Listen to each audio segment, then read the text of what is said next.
This is London's biggest conversation with Nick Abbott. I don't care. I don't care. There's no difference to me. Pfft. I think that was an architectural criticism on behalf of our excellent newsreader, Zora Suleiman. She said gherkin, and when she was saying what the temperature was going to be at the gherkin, I thought the note in her voice... I'm going to cough, hang on. Oh, this is going to go on all night long. I'm so sick, but don't you worry about me. Oh, you weren't? She said the gherkin. I quite agree with you, Amanda, Zora. You can't say gherkin without saying The walkie-talkie is the best tall building in London. Correct. I think you'll find that's right. Two teenagers, by which I mean two stupid idiots who attacked a newsagent and robbed his shop, were caught because their low-slung trousers revealed their distinctive underwear. Minutes after Reese Winfield, 18, and... I'm going to cough again. It's all right, Amanda. You don't have to rush to my aid. You don't have to offer me a drink, anything like that. Well, Ask me if there's anything that I need. You don't need to do any of that. Just sit there doing nothing. It's okay. I'll just carry on here, shall I? Awful person. Minutes after Reese Winfield, 18, and Corey Hobson, 17. She's still doing nothing, by the way. I'm going to get you to look up the word assistant on the World Wide Wait. See if there's a... Wow. It's a good job this isn't television. One what? Oh, I see. Two teenagers who attacked a newsagent and robbed his shop were caught because their low-slung trousers revealed their distinctive undercranks. They were caught by their pantaloonies. Minutes after Reese Winfield, 18, and Corey Hobson, 17, stole cigarettes and alcohol. Not the album, but the actual cigarettes and alcohol from a shop in Mansfield. Rock and roll! They posted a photograph of their hoard on Facebook. See, I swear, criminals these days are so stupid. I mean, what would you do if you just nicked something from the shop? Would you go immediately to the World Wide Wait and show the entirety of the planet what you've just done? Hobson, 17, also commented on a newspaper link to an article about the robbery, which was posted on the social networking website, saying, he, that's me. I blame the parents. Actually, I blame the parents for having sex and passing on their genes. Maybe they need to take a look at... I'm going to send them a mirror in the post. They need to take a look at themselves in it. In it! But it was their underwear seen on CCTV hanging out above their trousers that helped police to track them down. They followed their noses. Just pretend I didn't say that. When they were arrested 2 days later, they were wearing the same underwear. Oh, my... Really? The shopkeeper suffered... Had they even turned it inside out? Do you ever turn your underwear inside out if you've been wearing it for more than like 6 or 7 days, Amanda? No, I go... If I've been wearing it for how long? After making comments about their crime on Facebook, on my face space, Winfield and Hobson filmed themselves lighting and throwing a homemade petrol bomb in a street in Nottingham. The film shows them laughing as the bomb exploded. Laughing, you know, like drains. Like stupid idiot moron drains. Hobson, of no fixed abode, and Winfield of Nottingham were both sentenced at Nottingham Crown Court to 32 months in jail for being too stupid to be free. Actually for robbery, and 4 months for attempted arson. Detective Sergeant Phil said, these two made it very easy for us to track them down, and in the end you could say that they were well and truly caught with their pants down.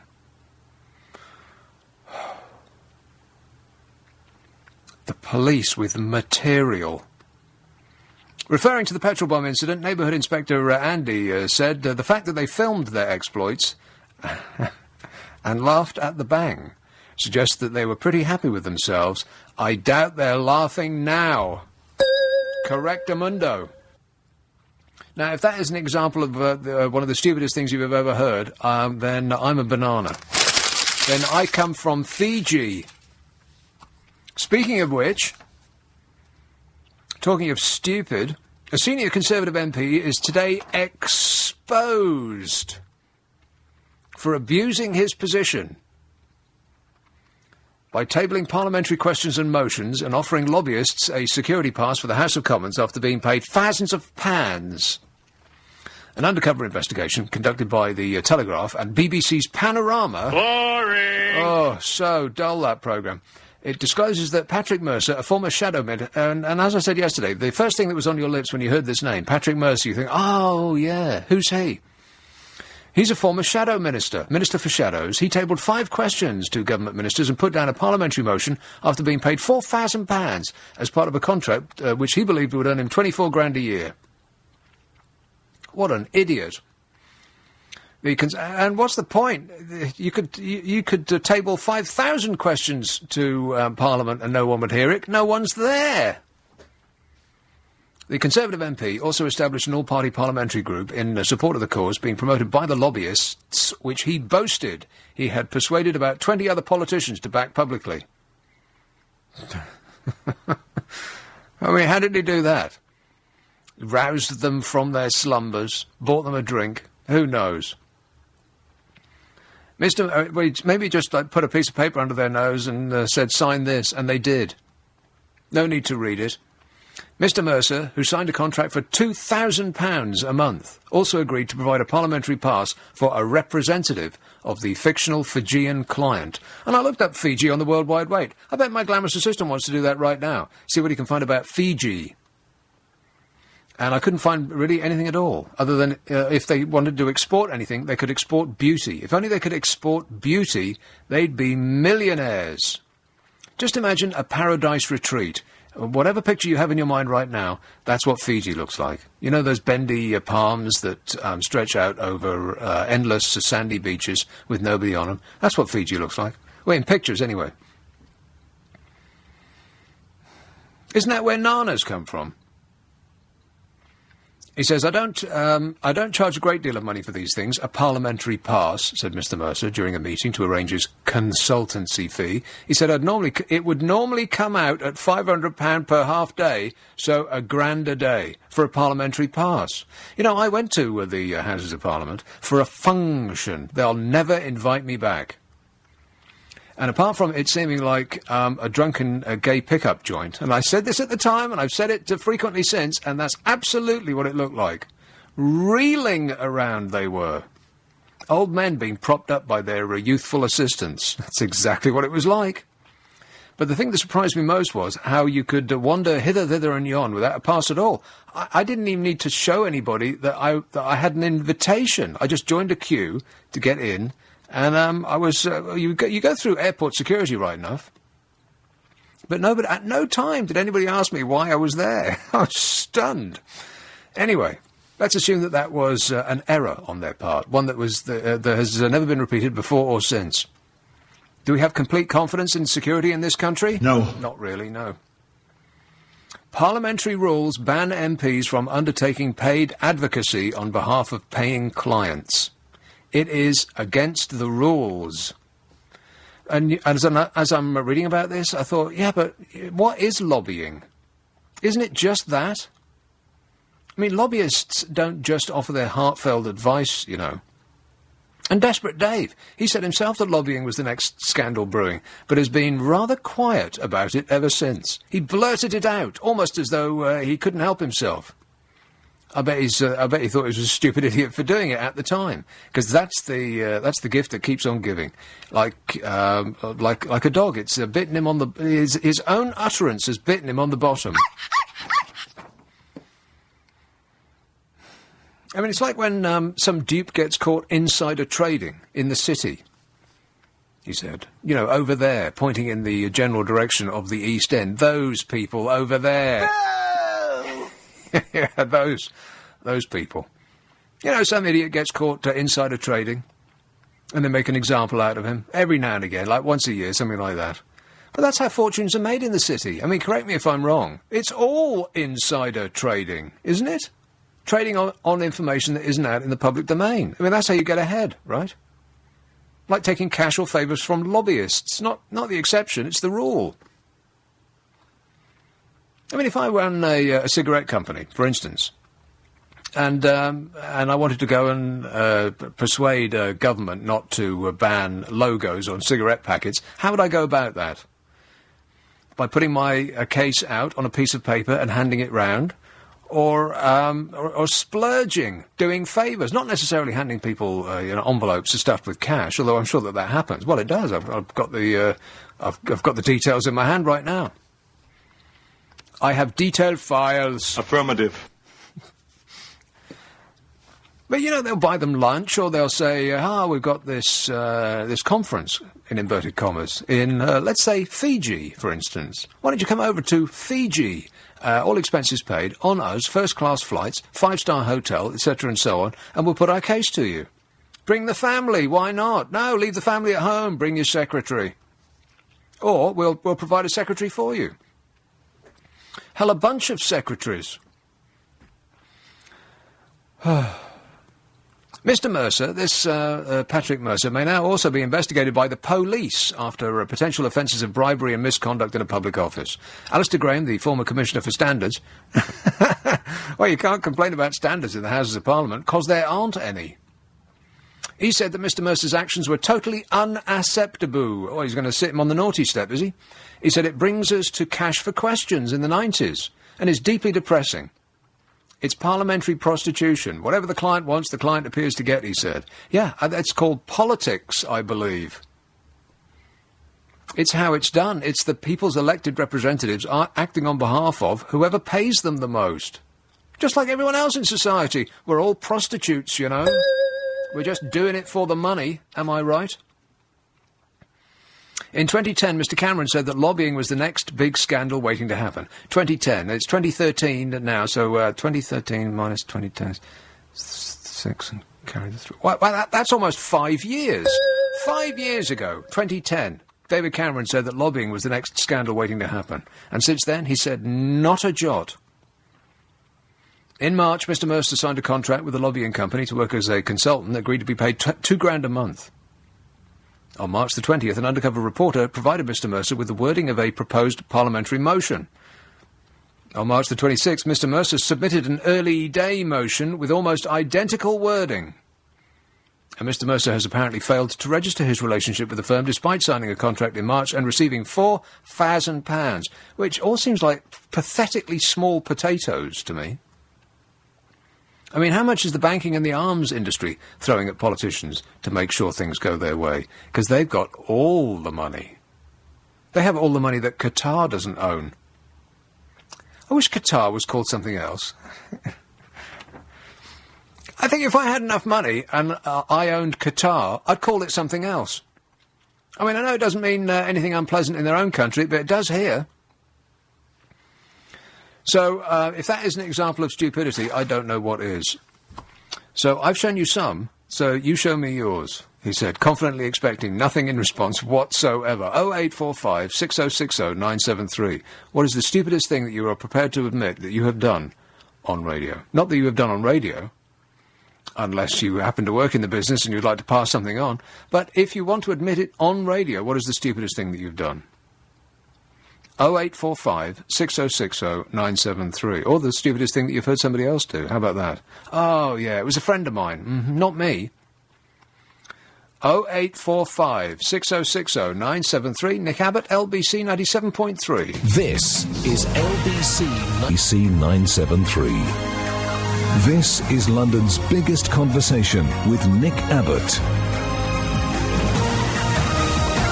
Well, the whole world's gone crazy. Yeah, how about swimming in the Thames? Does that sound like a stupid thing to do? Yes. A public health warning was issued today about the dangers of swimming in the Thames after more than 300 competitors in a race were taken ill. Warning! Warning! 300 competitors in a race taken ill from swimming in the Thames. Who could have predicted Who could have predicted that? Apart from anyone who's ever been anywhere near the Thames.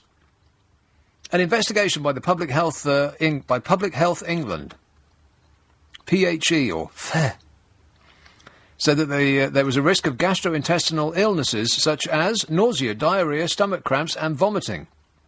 Nothing serious, just up to and including death. A total of 338 out of, guess how many? 338 out of 1,000 competitors. That sounds like about a third to me. were taken ill last October in the 2.2-mile human race from the human race. The human race is made up of idiots. It's called a human race because it's a race and humans take part. From Hampton Court to Kingston Bridge. They were taken ill last October. Can you believe that? This prompted the investigation amid concerns of potential dangers linked to the rise in the popularity of open water swimming in rivers and lakes. Today's report, there was a report just the other day. It was has given the green light for this year's race to take place, as no single cause of illness in the swimmers could be identified. Well, let's take a wild stab in the dark, shall we? Perhaps it was the Thames. 4 people were diagnosed with Giardia. I thought that was an airport in New York. That's very serious if you get diagnosed with an airport in New York. How it would fit in you, I've got no idea. It's believed to be the same stomach bug that left comedian, in inverted commas, comedian David Walliams seriously ill when he swam in the Thames for comic relief 2 years ago. Swimming in the Thames could make you ill. What a surprise, eh? No. No. That's right. No. The report found a link between the wearing of a wetsuit and becoming ill. See, I would have thought it would be the other way around. That if you try to keep as much of the water off you as possible. Although I suppose a wetsuit works by trapping water next to your naked person, right?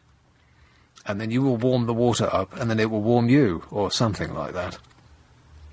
How people get in and out of those things is a mystery. A massive amount of powder, I would imagine. It found a link between the wearing of a wetsuit and becoming ill, suggesting that swimmers failed to wash themselves and their wetsuits properly after leaving the water and before eating. Please wash your hands after being in the Thames, getting it in your mouth or your eyes or even on your hands. Remember, ducks go to the lavatory in it. In it. As Fanny Craddock, we were talking about her yesterday, as she once memorably said, it's very non-you to go to the loo in other people's rivers. Look at that switchboard, by the way. Not one single person wants to share the stupidest thing they've ever done with me, just as I predicted. Dr. Yvonne Doyle, Regional Director of the Public Health England, or PHE, said, always get out of your wetsuit before going to a restaurant. No, she didn't. I made that up. She said, many people may be already aware that swimming in natural rivers and lakes, which may not be designated bathing waters, carries a risk of picking up infections, yet carries a risk of becoming actually dead. Further research is needed, she said, but there are practical measures that swimmers can take to reduce the risk of illness, such as minimising the swallowing of river water.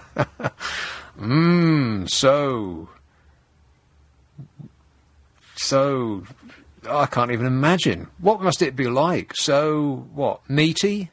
It's a bit nutty. Showering soon after swimming, she said, and washing hands before eating. These are the practical measures that swimmers can take to reduce the risk of illness. And I would add, not swimming in the Thames. Or any other body of water that's not enclosed by tiles. Or public pools. In fact, just don't swim. You can shower, but I would even rule taking a bath out. Why bathe in your own effluent? Have I got that right? Gillian of the 2.2-mile human race from Hampton Court to Kingston Bridge said that the showers would be provided to allow swimmers to wash after exiting the river during this year's race on July the 21st. It's definitely good to hear there isn't a high risk, or Public Health England would have advised people against swimming in the Thames, as she said. Yes, what could possibly go wrong? Hey, look at this. Ilford. Hello, Michael. Hello, Nick. Michael. I'm sorry about this. I'm going to laugh hysterically, but the stupidest thing I ever did, and I can't believe nobody else has phoned in to speak with you tonight yet, I once drove the wrong way backwards up a one-way street in the City of London for 200 yards before the City of London police nabbed me. Now, when you say the wrong way backwards, were you driving the right way down the street as it should be, but you were just driving backwards? Yeah, absolutely. I was in reverse gear. Right, but you were actually going the correct way? No. The one-way street I should have been going along, I stopped and reversed along it. So your car... So if I'd taken a picture of it, then it would look as though you were going the right way. Is that why you reversed? Yeah, I missed my street and decided there was nobody about, so I took a chance and I got caught. I did the exact same thing in Leeds. I was staying in a hotel in Leeds. I stayed there for about 6 months, working on other radio station. And just as I was... if anybody's ever been to Leeds, it has the most complicated one-way system that's ever been devised by man. Almost as bad as Norwich. Well, perhaps. And if you miss your stop, you miss your turn, you have to almost literally go all the way around Leeds again. There's no other way around it, and it takes forever. So if you miss your turn, there's no getting out of it. You are going to see the whole of Leeds again, and trust me, you only want to see it once. It's a tourist trap. No tourist would ever go there. Well, there's excellent reasons to go to Leeds, but none of them are in Leeds itself. It's all what's around Leeds that's excellent. And so, to avoid going all the way around Leeds again, just in order to, make a 300-yard trip, because that was the insanity of it. I could see where I wanted to go, but I couldn't legally get there. And so, with a car which was absolutely stuffed to the roof with all of my worldly possessions, because I was leaving town in a hurry, I reversed up that street, and I could see him at my mirror, and I knew he was standing there, and he clocked me, a representative of the law, was standing exactly where I was going to park. And I was rehearsing my pitiful explanation as I was reversing towards him. Oh, I'm a visitor here, and I didn't know, and please forgive me, and I understand that you're very angry, and all the rest of it. And he did actually let me off. Weren't you lucky? I suppose so, yeah. City of London, please don't stand for that. No, I wouldn't imagine so, no. Well, the stuff you can get away with in Leeds, I can never go back. But that's okay, I don't want to. I got out my vehicle, and before I opened my mouth, the City of London officer, and he was tall, he put his hand up to me and stopped me from speaking 3 times. And then he said to me, if you tell me the rules, sir, we'll all join in the game. Right. It's funny how they speak, really. I know they have intensive training, but I think most of it is dealing with how to speak like a police person. They're wonderful. They're absolutely wonderful, and we should look after them. We'd be grateful that they're on the streets to help us. Right. It sounds like you're saying that at the end of a gun. Well, I don't know about that. He actually barred me from going in the City of London for 6 months. Right. Well, there's nothing there for an honest man. Thanks a lot, Michael. Cheers, mate. 0845 6060 973. Yeah, don't try that in the City of London these days. You'll be met with a stern response. Stupid things that people do. 0845 6060 973. I have detail files, and I'll share my stupid thing with you too. I wonder if our excellent newsreader Zora Suleiman would like to share a stupid thing that she's done. Maybe put it in a news item. Put it in the form of a news item. Tack it on just before the weather. I double dare you. Here's the information that you need about Fiji, by the way. Fiji's population, approximately 837,000, made up of indigenous Fijians, Indians, Chinese, Europeans, and South Pacific Islanders.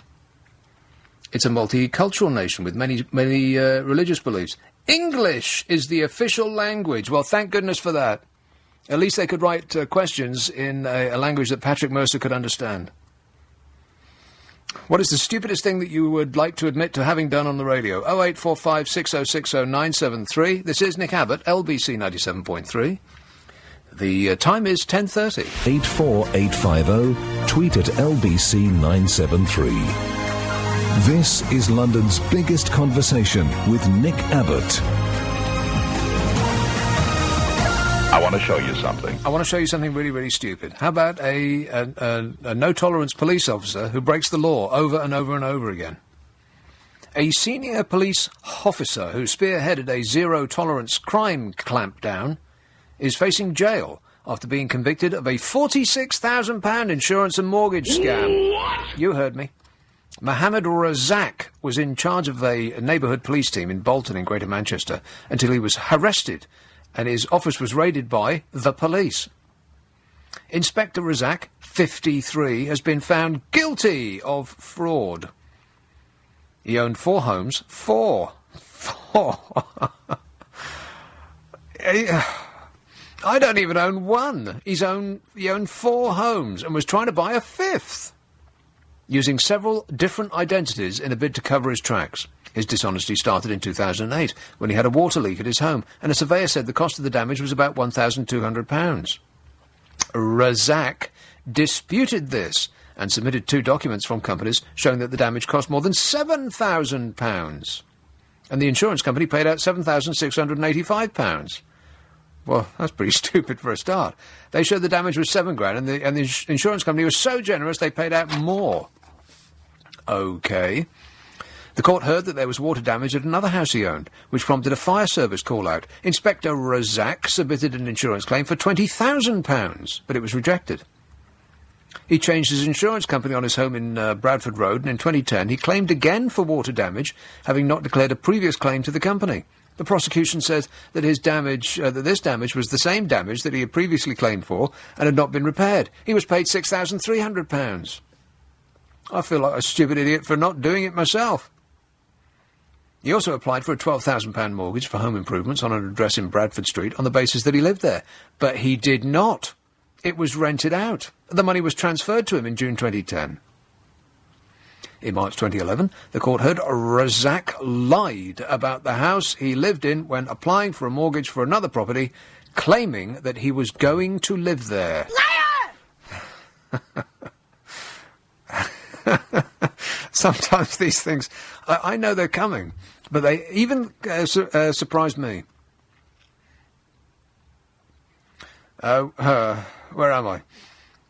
Oh, yeah, within 2 weeks of the mortgage being granted, he called an insurance company for a quote to insure the building as a rental property, even though he lived there himself. It's amazing he had any time to do any police work at all. Affirmative. Razak had more than 33 years policing experience, all down the tube. He was eventually put in charge of policing an estate in Bolton, where he introduced extra high-visibility police patrols and more CCTV surveillance. Maybe he thought that he was going to go there. Groups of youths were regularly stopped and asked to account for what they were doing. A no-tolerance approach. He should not have tolerated himself. It's usually the same. Look for those that shout the loudest, and they're the ones that are keeping the secrets. Correct. Further examples of stupidity. Over to you. Here is Liverpool. Hello, Patricia. Hello, Nick. Patricia. Hiya. You're very funny. Thanks, Patricia. You always just cheer me up on a Saturday. Oh, that's nice. Yeah. I especially like that American woman that says, you're looking at 10 inches. I don't know what you're talking about. Anyway, yeah, I did something very stupid I'm going to confess to, and I don't recommend anyone do it. I was feeling very, very low. I have suffered from depression most of my life, and I jumped into the Leeds-Liverpool Canal. The Leeds-Liverpool Canal? Yeah, that's a big canal up here. Is it? Yeah. Not for a swim, though, right? No, I was feeling very low, too. My feet actually hit the bottom. I'd hit something, and these 2 lads jumped in. How deep is it? It's not, well, where I jumped... Like knee deep? It didn't seem very deep. They tell me it is deep, but I think it was rubbish or something. It was awful. It's ankle deep, but only if you stand on your head.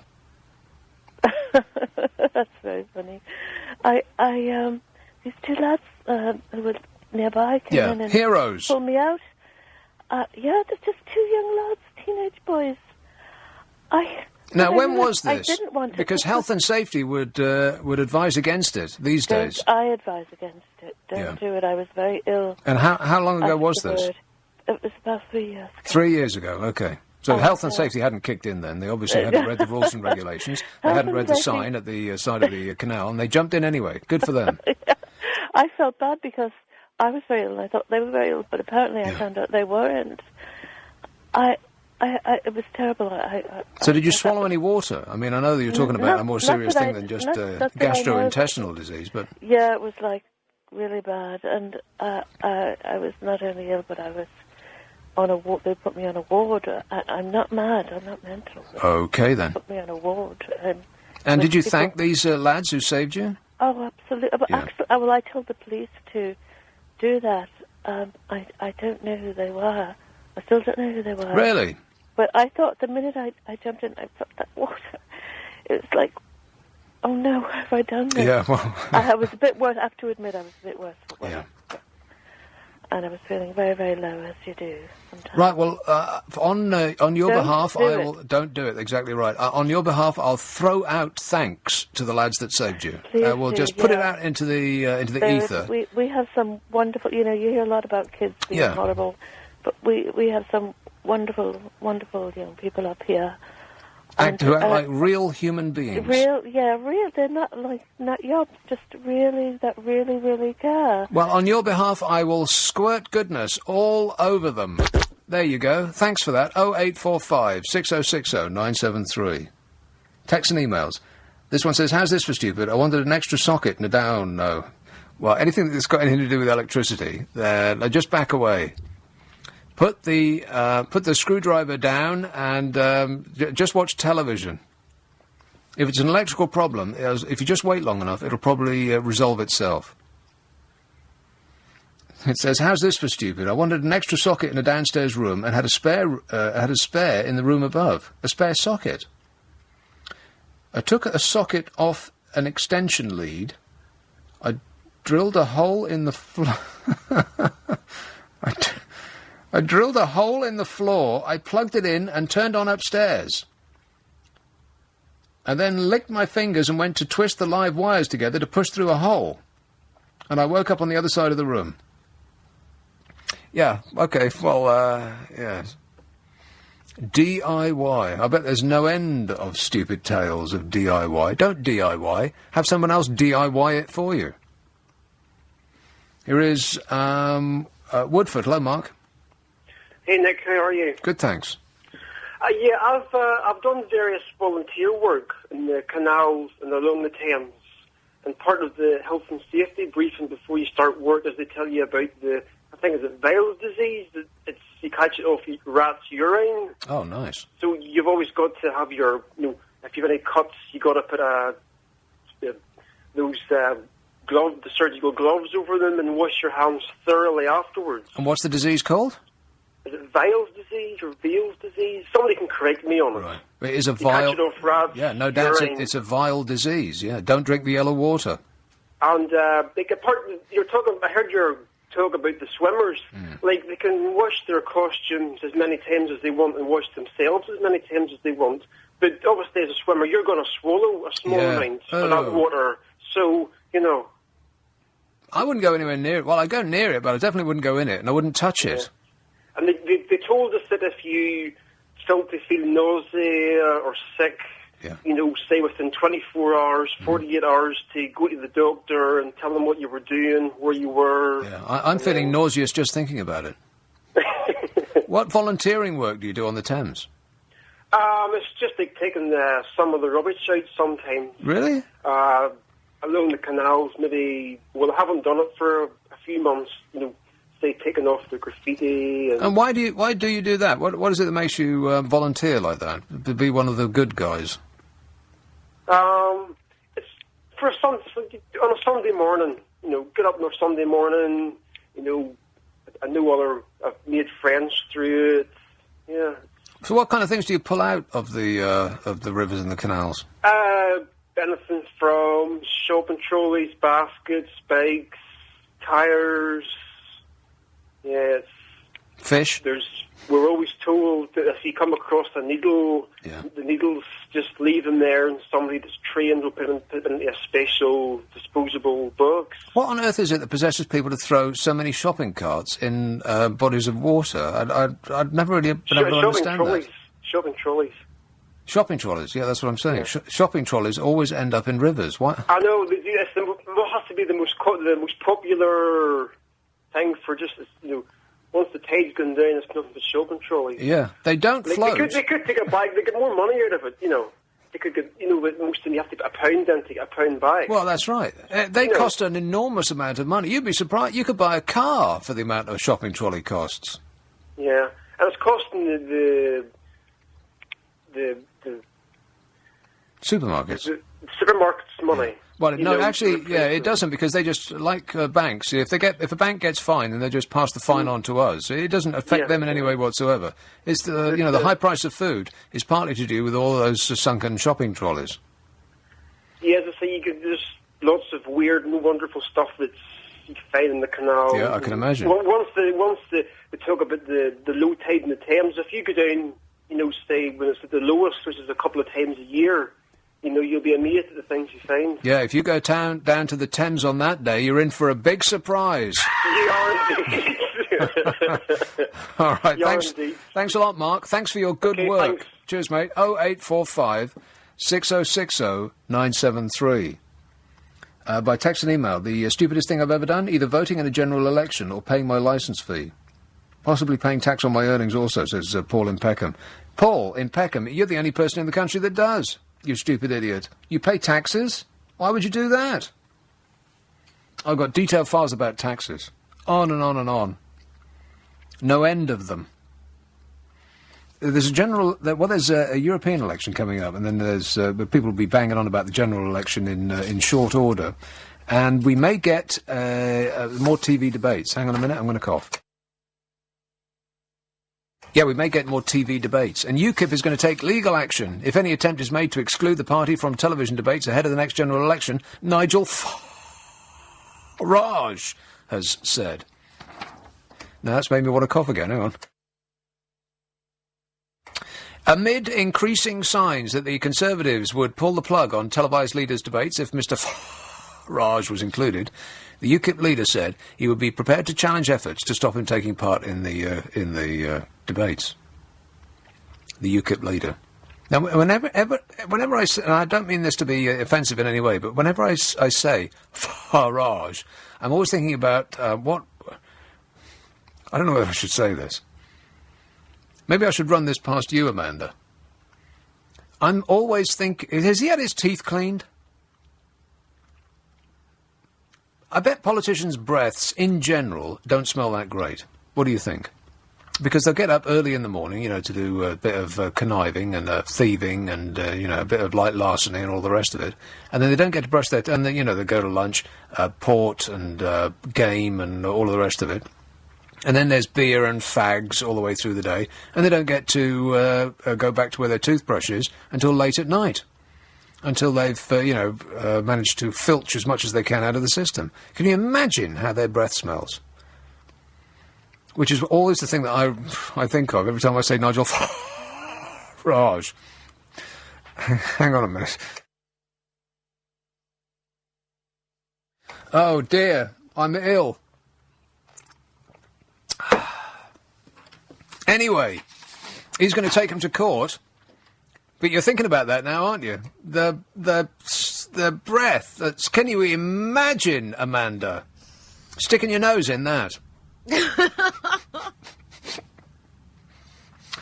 Amid increasing signs that the Conservatives would pull the plug on televised leaders' debates if Mr. Farage was included, the UKIP leader said he's prepared to challenge efforts to stop him by taking everyone to the court. He's going to sue everyone. Hang on. He also revealed that he's been approached by a major TV company, understood to be Sky News, to appear in a mooted leaders' debate ahead of the European elections next May. It's mooted. Well, of course they have. Desperate to get him on TV, I would think. He's great bellowing box office. Broadcasters are believed to have already made a parliamentary approach to the three main political parties about repeating the live televised debates which took place for the first time in 2010 in 2015. Can you remember how exciting they were? Boring! Yeah, that's right. They were really, really dull. Wasn't a fight at all. Hang on. But it did make the nation, in small part, fall in love with Nick Clegg. Since then, poor Nick. And I think that Diddy Dave, Desperate Dave, is fearful with good reason. I'll come to that in just a minute. Hang on. Oh, blimey! I wonder if I'll be able to get through this show. Oh, here we go again. I need, I hate to break this to you, but I need something to spit in. Sorry, but I do. Where am I? Oh, yeah. Here. Focus groups conducted by the Tories are understood to have reinforced the arguments that those in Downing Street, of those in Downing Street, who say that Ed Miliband could be given an electoral advantage if he's allowed a lot of time on TV. Now, you may be raising a quizzical eyebrow at that, thinking Ed Miliband, who wants to watch him? Who would think more positively about Ed Miliband after watching him on television? I mean, hearing him is bad enough. Seeing him speak, awful. No offence.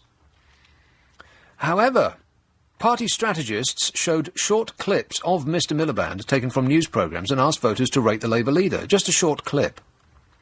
And the groups were then shown longer videos of his speeches and question and answer sessions and then asked whether it had changed their views. When shown a short clip, they went, And when shown a longer clip, they went, ooh. That's almost literally what happened. Sources said that the voters in the focus groups had an overwhelmingly more positive view of Mr Miliband when shown the longer films. Can you believe that? They like Dreary Ed more the more they see of him. Believable, no? No. A Downing Street insider said, if you only watch Miliband for a couple of minutes, the first thing you think is that he looks a bit odd and sounds a bit odd, and you don't really listen to what he says. It's like when you turn on the news and somebody's wearing a stupid tie, you know, like that bloke on Channel 4. You can't take your eyes off it, and you're not listening to a word he says. You just think, why is that man wearing that stupid tie? And then there'll be a side shot of him, and he's wearing stupid socks to go with it. And you're thinking, who dressed him? His mum? Seriously, he should cut that out. I mean, that's just, it's a silly affectation with his stupid ties and his stupid socks. You're reading the news, man. Where was I? Oh, yeah. Desperate Dave hang on. Desperate Dave might be in trouble if he is forced to stand next to Ed Miliband, because the more you hear of Ed Miliband, apparently, the more you like him. But if he's sandwiched between Ed Miliband and Nigel Farage, then he's on to a massive loser, for a reason that I'll come to in just a minute. Can you guess what it is? Downing Street could use any potential inclusion of UKIP, possibly after a court battle, as grounds to pull out. Well, that is just pathetic. Well, you want to run the country, you've got to speak to the people. Pull out. No! Labour sources said they would be in favour of debates with or without UKIP. We'd be perfectly happy either way, they said. He's more of a threat to Cameron, but he would obviously try and portray himself as the anti-politics candidate, just as Nick Clegg did successfully in 2010. And he did so to such a degree that I voted for him. Talk about stupid idiot things to do. That was me, that was. A Liberal Democrat source said that the subject of the debates was beginning to rise up the agenda. That is what a Liberal Democrat source said. Do you hear that? The Lib Dems have got an agenda. Can you believe it? No. They said, we want them to go ahead, but the negotiations can get so torturous that if a party wanted to sabotage them, they could, by putting up so many objections and demands that it becomes impractical. So will they or won't they? Will the excitement never start? And the reason I believe that they don't want UKIP to debate on the television debates. There's two use of the word debates in the same sentence. Sorry about that. I am rubbish at this job. The reason that they don't want Nigel Farage on the stage with them is because, well, I'll come to that in just a minute. But this person has been waiting a very long time, so I'll put her on immediately. The stupidest thing that you can admit on radio. Maureen, hello, Islington. Islington, hello, Maureen. Yes, I was waiting. Yes. I've got my story about the stupidest thing, but I want to agree with you. I was equally stupid and voted for Nick Clegg. Really? Why'd you do that? Because I believed him. Yeah. Anyway. But which bit of it did you believe? I believed, some of what he was saying about education, and that things were going to be better. Maureen, you stupid idiot. Yes, I know, and it does link in with me living in a dream world, because my stupid thing happened in my head. But it really happened, but it also happened in my head. At the time I did my stupid thing, I had a black Mini Clubman, that's important, a black Mini Clubman motor car. Racist? Pardon? Go on. No, it's not a race. It was black Mini Clubman Yes. with old go faster stripes down the side. Now, can I ask you a question about this, Maureen? Yes, Do they make it go faster? they did. Really? Yes, because it had a little racing steering wheel, and I was about 20 at the time, and I right. did lots of imagining in this motor car. Yeah, vroom, vroom, you went. Anyway, this day I was driving round the roundabout at Marble Arch and getting quite nervous because it was Yeah. Warning, warning. Never drive round the roundabout at Marble Arch. yeah, it got very trafficky. So I turned off, and I found myself in Oxford Street, which is just for buses and black cabs. Yeah. And I thought, I know what I can do. I'll pretend to be a black cab. Oh, good plan. So I did this stupid thing in my head, and I drove all the way down Oxford Street, round Oxford Circus, down to the end, did a left into Tottenham Court Road, and joined the ordinary traffic. So it worked. I wasn't caught. I'm trying to imagine what your journey was. A bit You went scary. around Marble Arch, then along Oxford Street, and then right on Regent Street. Is that what you did? No, I think I must have done something else wrong, because I think I went across the roundabout on Oxford Circus. Oh, across it, right. All the way down Oxford Street, and then left on Tottenham Court Road. Yes, and then joined, and I thought, phew, I'm with the ordinary traffic again. And this must have been just after you passed your test, right? So you were an inexperienced driver. I think possibly. I was quite a young driver, yeah. But the only thing I could think of doing was to pretend to be a taxi, and it worked. It was really strange. I Right. just thought, if I pretend to be a taxi, nobody will notice me. And how did you pretend to be a taxi? Like shout obscenities at people that got in your way out the window? Pick up cheap people and charge them exorbitant prices. No, I just sat in my little black Mini Clubman thinking, I'm a taxi, I'll be all right. And I was all right. Well, I'm glad to hear it, Maureen. Don't you ever do it again. And before you go, I'm so sorry you've got a cough. Yeah. Thanks very much. Have you got a cough button yet? Because Amanda had the cough button and you didn't. I know, her sitting in there with a luxurious cough button. No, I will just have to suffer in here, as is my wont. And then switch you off. It's quite funny at this end to hear, oh, my radio's gone. Oh, it's all right, it's just Nick having a cough. Yeah. And then you come back again. Well, I don't want to share it with you, that's the thing. And that's good. I'm being polite. I mean, good manners don't cost nothing, do they? No, nothing. OK, Nick, lovely to talk to you. Thanks Bye. a lot, Maureen. Ta-da, 0845 6060 973. Now, there's a very good reason why Desperate Dave doesn't want to talk with Nigel Farage on the same stage. I bet he could actually peel paint. And this is just a guess on my part. It's entirely possible that his breath smells like fabric softener. Actual butterflies pour out of his mouth every time he speaks. Do you know what I mean? Like Mary Poppins. But on the other hand, he could probably light his own fags. I'm sorry. I'm very, very sick. And ill as well.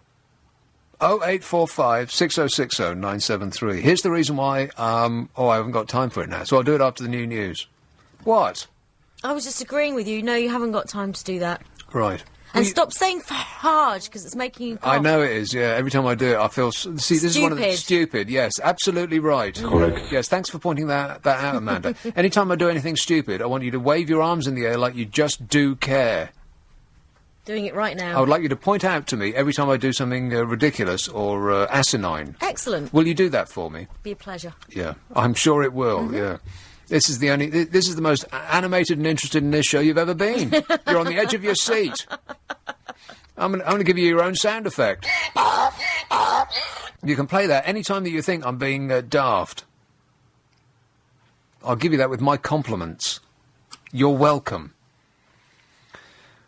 They do say that good help is hard to find. I'm still searching.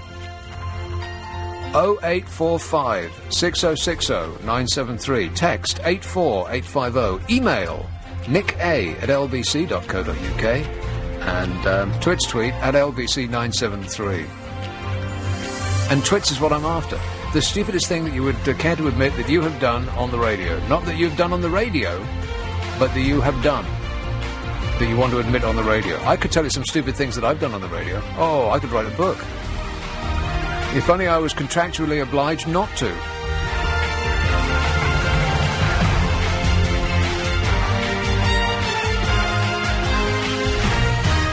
On FM, online and digital radio, London's biggest conversation. This is LBC 97.3.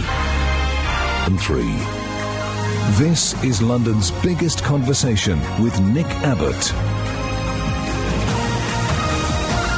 Me love you long time. And I really mean that. 0845 6060 973. The background, underground, the wallpaper hum of this programme will be the stupidest thing that you've ever done that you would like to share with us. I have done no end of stupid things, one of which was sharing my innermost thoughts with the boss that I had at a radio station many years ago. Many years ago. I made the huge mistake of telling my boss what I thought. Warning! Warning! Never do that. Well, in my defence, I was really drunk at the time. Here's my advice to you. Write this down and let this be your watchword. Never get drunk with anybody that you know at work. Ever. Because the most surprising people will become your boss. You'd be amazed. I was stunned on a regular basis. Never share your thoughts with anybody at work. You would agree with that, wouldn't you, Amanda? Yeah, certainly. Anyway, this was many years ago, and I can talk about this because it was a radio station that doesn't exist anymore. And he was taking the radio station in a particular direction, and we went out and we, I can't remember exactly why, but we found ourselves at a cafe, and it's about lunchtime. Here's another excellent suggestion on my behalf: don't drink at lunch, unless you have nothing to do for the rest of the day. And anyway, after a couple of drinks, I decided to tell him my thought about where he was taking the radio station. And I expressed in no uncertain terms that I thought that it was wrong. I said, no one will listen, I said. And in my defence, the radio station doesn't exist anymore, so I was right. But it doesn't make any difference if you're right or you're wrong. Never tell your boss what you think, ever. Unless you think that he or she is a super fantastic and fragrant person, the likes of which you've never seen. Just don't tell them that you've never seen anything like them, because they might take it the wrong way. And he went on for a brief period to be a very, very important person indeed. And he made everybody's career at that radio station blossom like a pretty flower. I like flowers. And I think I was the only person who didn't benefit, for a very good reason. And it's because I got drunk and I told him what I thought. And I was right, but it doesn't make any difference. So A, never get drunk with anybody at work. You never know who's going to become your boss. And B, never, ever, ever, ever, ever tell your boss what you think. Even if it seems like a good idea at the time, it isn't. Trust me. Here's a call in Virginia, USA. Hello, Gary. Hi. Gary. Hey. So, of all the things that I've done that are stupid, that can be transmitted on the airwaves... Yes.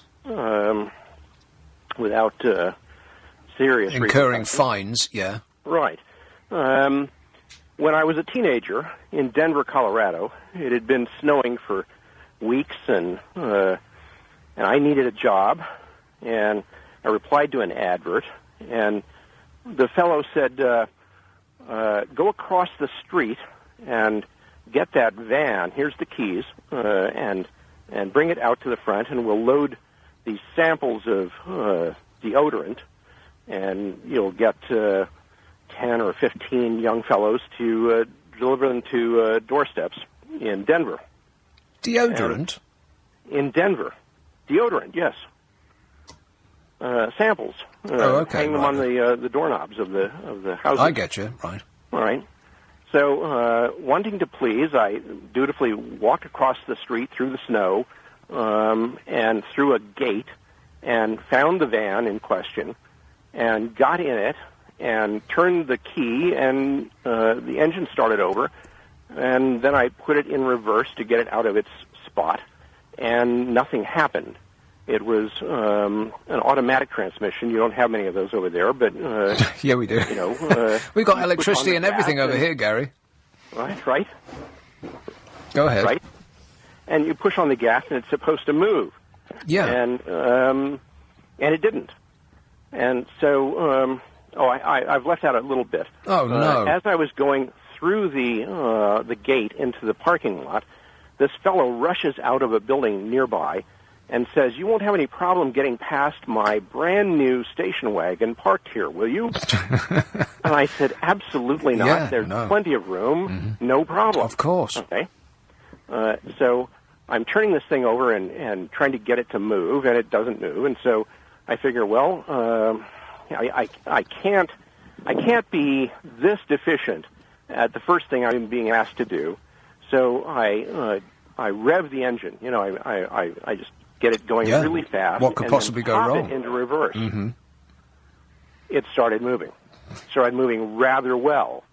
I was suddenly going through the parking lot in reverse at a rather great speed on snow and ice. And as I approached this fellow's vehicle, I thought, okay, I'm going to have to miss this, and I didn't. I creamed the entire side of the station wagon. It was an American station wagon, probably 15 feet long. Yeah, about the size of a bus, yeah. How could you possibly not see it? Not what? Go on. And smashed the entire side of it. Yeah. I mean, I just slid along the side of it. Front panel, then, both doors, and rear panel. Yeah, everything. Total did. From the front to the back. As they say. And made it out to the street, parked the vehicle, and ran. As I got out of the vehicle, I could see the fellow running from that building towards me. Yeah. Mm-hmm. And I could see my boss, my prospective boss, also running towards me from the opposite side of the street. Yes. And he met the other fellow just before he got to me, intervened in between the two of us, and kept him from killing me. And this is the reason that you stayed alive to call this show. That is exactly right. Stay away from cars, Gary. There's, they don't agree with you. Good man. Thanks for that. 0845 6060 973. Text 84850. Email nicka@lbc.co.uk. I also did a stupid thing in Denver. Well, I've done many stupid things everywhere in the world, one of which was going to America for 3 months with an amount of money that I made by doing an overnight shift in a bakery. Now, you don't get much money doing an overnight shift in a bakery, and I worked there for about 2 months, something like that. Awful job. And I got just about enough money to what I thought was enough to see me through 3 months in America. That was my plan. I didn't have any plan at all. I got on the plane and I headed to New York with all of this money in American Express traveller's checks. And I arrived in New York with, I don't know, I can't remember offhand, but it was like the order of £1,000, something like that. Now this, keep in mind, this was a very, very long time ago, like 1982. You know, back when, probably 1980, back when New York was a very dangerous place. And I checked into the cheapest hotel that I could find.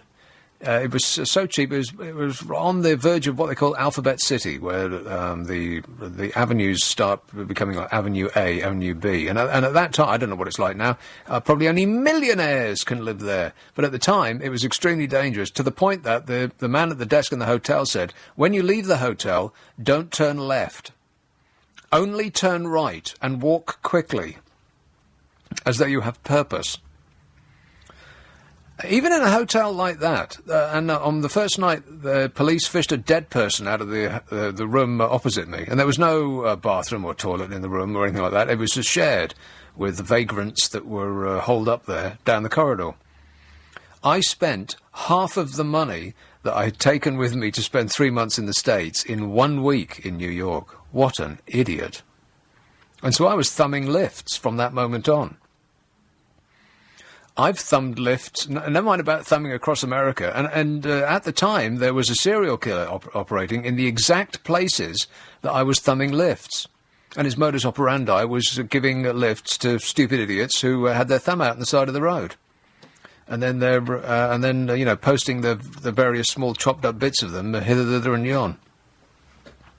How I am still alive today, I don't know. What a fool.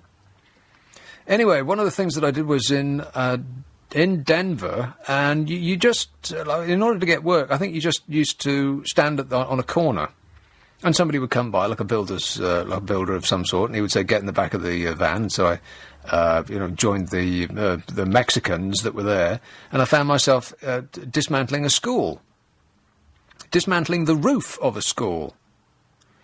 Now, keep in mind this was 1980 and health and safety hadn't even been invented yet. I found myself standing on the vertiginous slope, because in Denver you get a lot of snow, and you know the kind of slope that they have with roofs that get a lot of snow, like you see in Bavaria and places like that? They're very, very steep indeed. So I found myself clinging to the roof on the outside of a 5-story school building, pulling tiles off and throwing them over the side. I still, to this day, can't believe that I did that. What an idiot. For, like, $50 a day, something like that. I did a stupider thing than that. Never mind about hitching a ride across America. I hitched a ride within Los Angeles. I only just... This car pulled up, and you know the kind of cars from like the late 1970s, like that fellow described, the size of a bus, and they had blacked out windows. And I'm standing there like a dope with my thumb out in the middle of L.A. And the window went down, and there was like about 4 ginormous black guys in it, with they looked like they had gang affiliation. And they said, "Have you got any money?" Well, I'm stupid, but I'm not an idiot. And I said, "Well, would I be hitching in Los Angeles if I had any money?"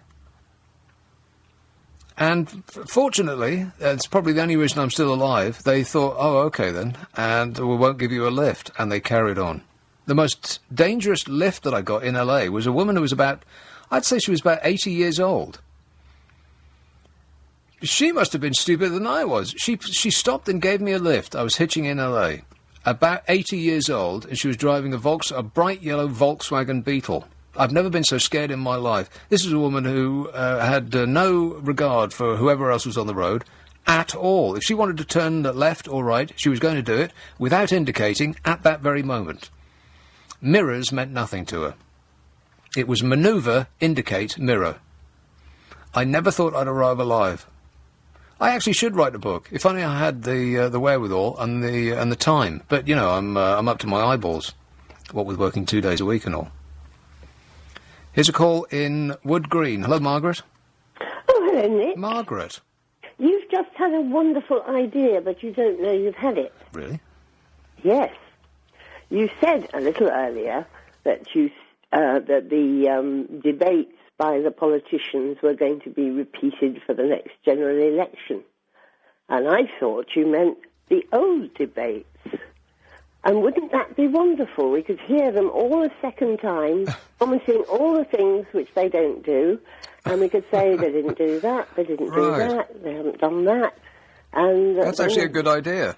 I think it would be brilliant. Can you get it organised? I'll do that straight away, Margaret. Right. Leave it in my hands. Okay. Thanks a lot. We should do that. We should have a checklist. If they ever do that, if they ever have another debate, then whoever is the invigilator should have a checklist. Well, you know, this time, last time on this occasion,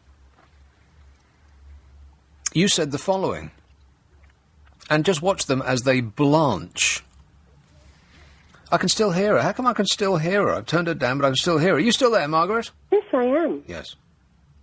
What were you saying? I think you should have clips of the old debates and compare them with the new. Right. Well, that's an excellent idea, apart from the massive loss of audience that would ensue.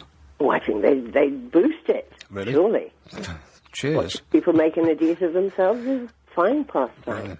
OK, thanks very much, Margaret. Okay, Ta-ta. bye. 0845 6060 973. This message says, hello, Nick. I can only imagine that swimming in the Thames is like swimming in gravy, says Franco. You'd have to be out of your mind to want to swim in the River Thames. Asked if the keeper was a true peacock. What? Asked the keeper if it was a true peacock had a hearing aid after mates convinced me it had. What does that mean? Yes? Well, as it said, asked a keeper if it was true that the peacock had a hearing aid because his friends had convinced him that it had a hearing aid, so he went and double-checked with the keeper. A peacock. This one says, hi, the most stupid thing I did on the radio was phone in when I was drunk, when I told my boss in work that I had a burst pipe at home so I could finish early on a Friday afternoon shift as I was getting married the next day. But I met my friend, I got really drunk, and we phoned a radio station and told them what I had done, and to my amazement, everyone in work has the radio on, and my boss heard it. I kept my job, but I got a right telling off. Still there now, 23 years later, says Mike in South Wales. You stupid idiot, Mike. Another, while washing up, I dropped a knife which cut an artery in my foot. As I turned to get a bandage, I slipped on my own blood on the floor, and I broke my elbow. The doctor had to get the nurse to stitch my foot as he was laughing too much to hold his hand steady, says Declan. Declan, you stupid idiot. 0845 6060 973. Have I told you why the reason that I don't think that David, or the reason I do think that David Cameron doesn't want to share the stage with Nigel Farage? Have I said that? I can't remember whether I've said that or not. Was it to do with his breath? Well, a bit. Oh, really? Not really, but a bit. Yeah, like it's close. In that various area, in the vague area. The reason that David Cameron doesn't want to share the stage with Nigel Farage is because Nigel Farage is loud. And a study has found that loud people are taken more seriously even when they're wrong. Now, just think of all the people that that you take seriously, whose opinion you would value. Are they loud? Quiet, diffident people who whisper their opinions or mumble a bit, that you don't take them seriously at all. But if somebody proclaims to the back, then regardless of what they're saying, you think, oh yeah, that's probably right. Being confident boosts your profile among peers more than being correct, researchers claim, because people are afraid of uncertainty and gravitate to those who seem assured. This is why Dave doesn't want to share the stage with Nigel Farage, because he's so blooming loud. I mean, think of Ed Miliband would get blown through the scenery at the back by a blast from Nigel Farage. Poor Ed. And Nick Clegg doesn't stand a chance. Neither does Dave. I mean, because this is the reason that he doesn't want to share a stage with Nigel Farage, is because Nigel Farage would, of the three of them, be the only one that anybody notices. All the other three, they just look the bloomin' same. They look the same, they sound the same, they say the same things. The only person that you would notice in a four-way tie on television would be Nigel Farage. For the same kind of reason that you notice Boris Johnson a lot. Loud and well, I don't mean telegenic, I mean tele-friendly, as in you notice them a lot.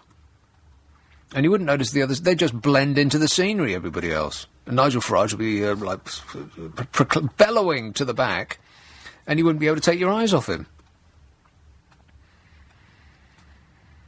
Political and sporting pundits with the attitude that I might not be right all the time, but I can yell louder than the other guy, attract a greater following than more considered analysts, researchers have found. They said in a perfect world, you want to be accurate and confident, they explained, but if you had to pick, being confident would get you more followers. In a perfect world, accurate and confident. But if you had to choose, just be confident. Doesn't matter whether you're accurate or not. The study by two economists used Twitter to analyse how pundits' reputation was affected by the... Hang on a minute. Where am I?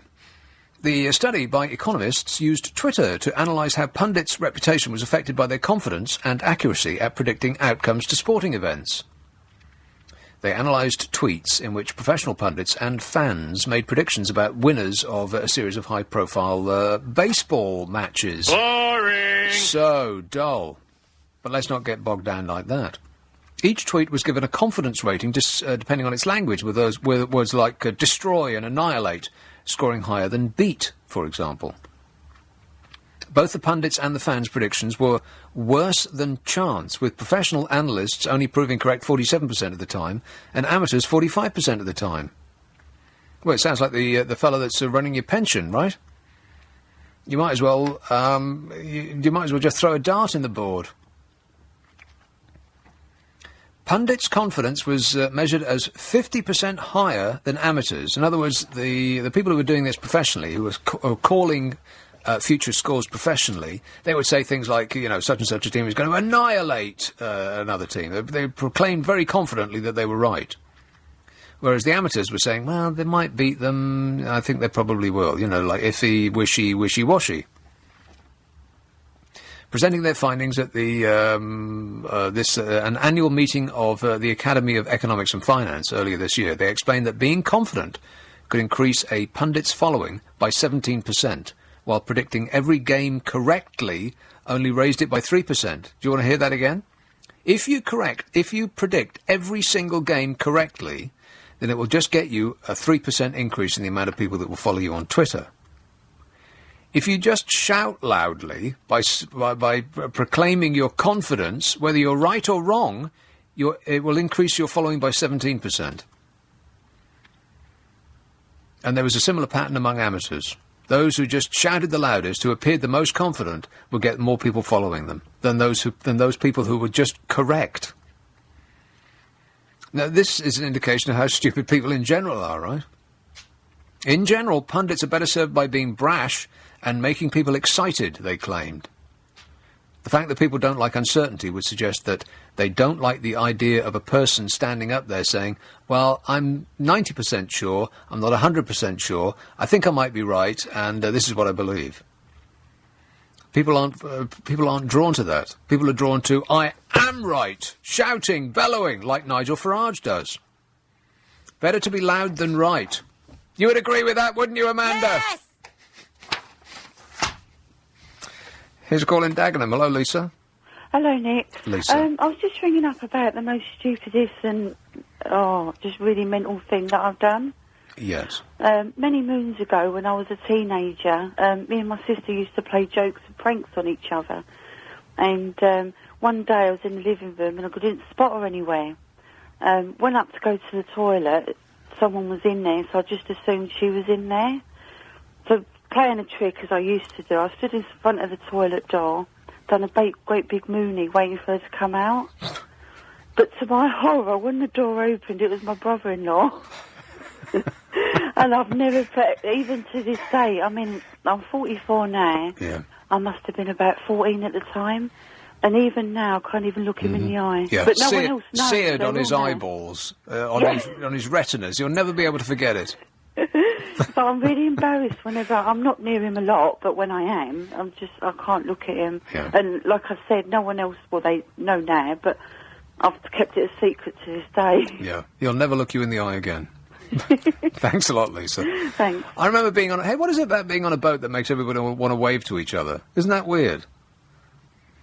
What is it about being on a boat that makes you want to wave to each other?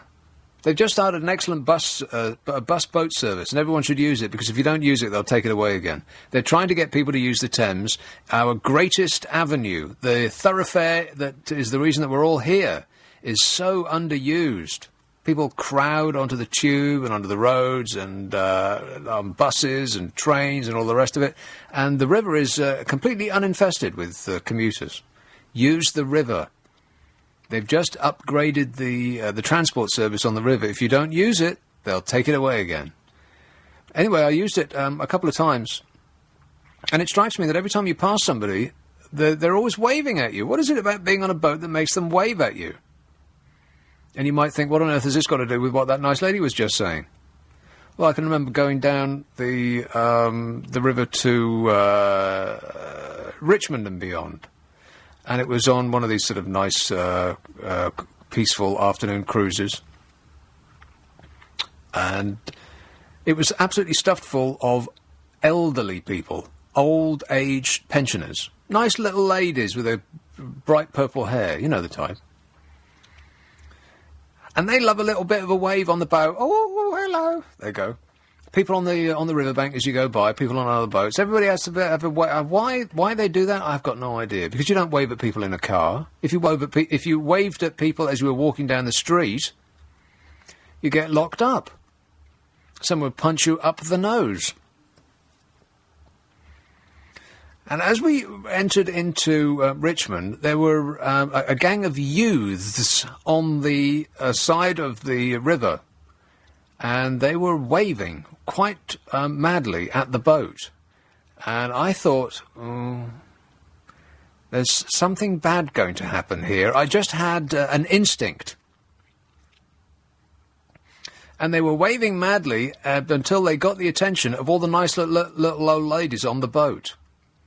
And as they, I can see this vividly in my mind's eye. And as all the little ladies on the boat were going, oh, because they thought, oh, nice young men are waving to us on the boat. They said, oh, hello.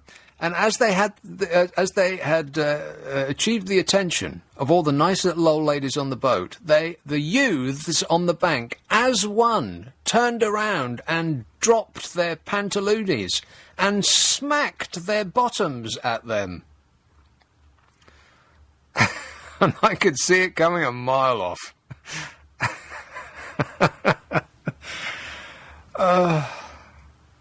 So there's a lesson. Never go on a boat. Never drink the Thames. Never... Yes, lady with a hand in the air? How did the old ladies react? Well, actually, they were quite amused. I think the youths were far enough away for it to be amusing, not appalling. I mean, if they'd been actually on the boat with us, that would have been a different matter. 0845 6060 973. Text 84850. Email nick@lbc.co.uk and tweet at lbc973. Right.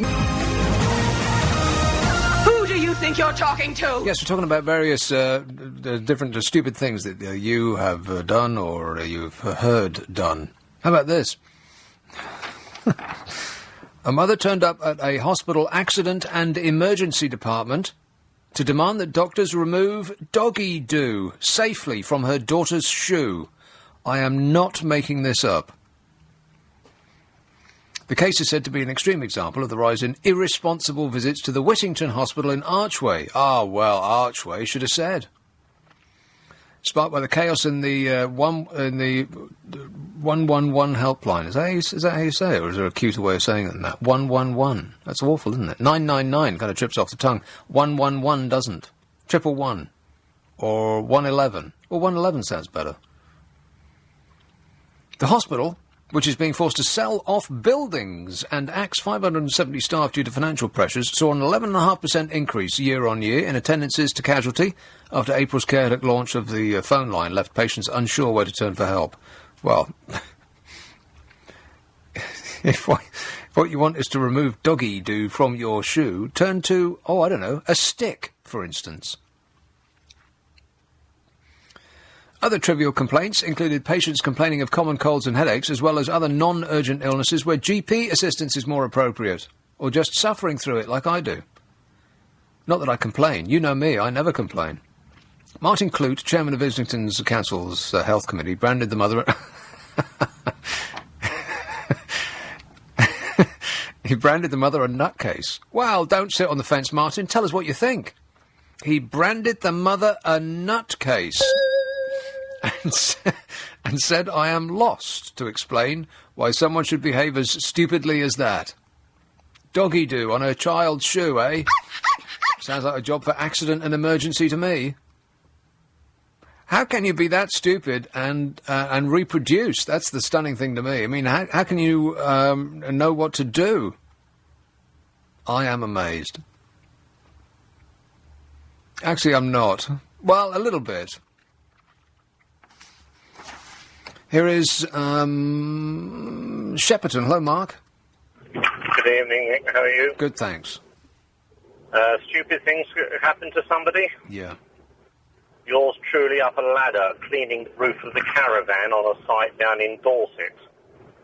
Had bucket with broom and overstretched to reach the roof on the caravan, at which point the bottom of the ladder decides to slide away from me. Yeah.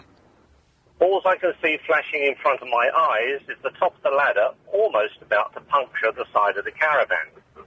But consequently, my feet slip off the run of the ladder and go on the inside of the ladder, resulting in me falling backwards, thereby left hanging upside down by my shin.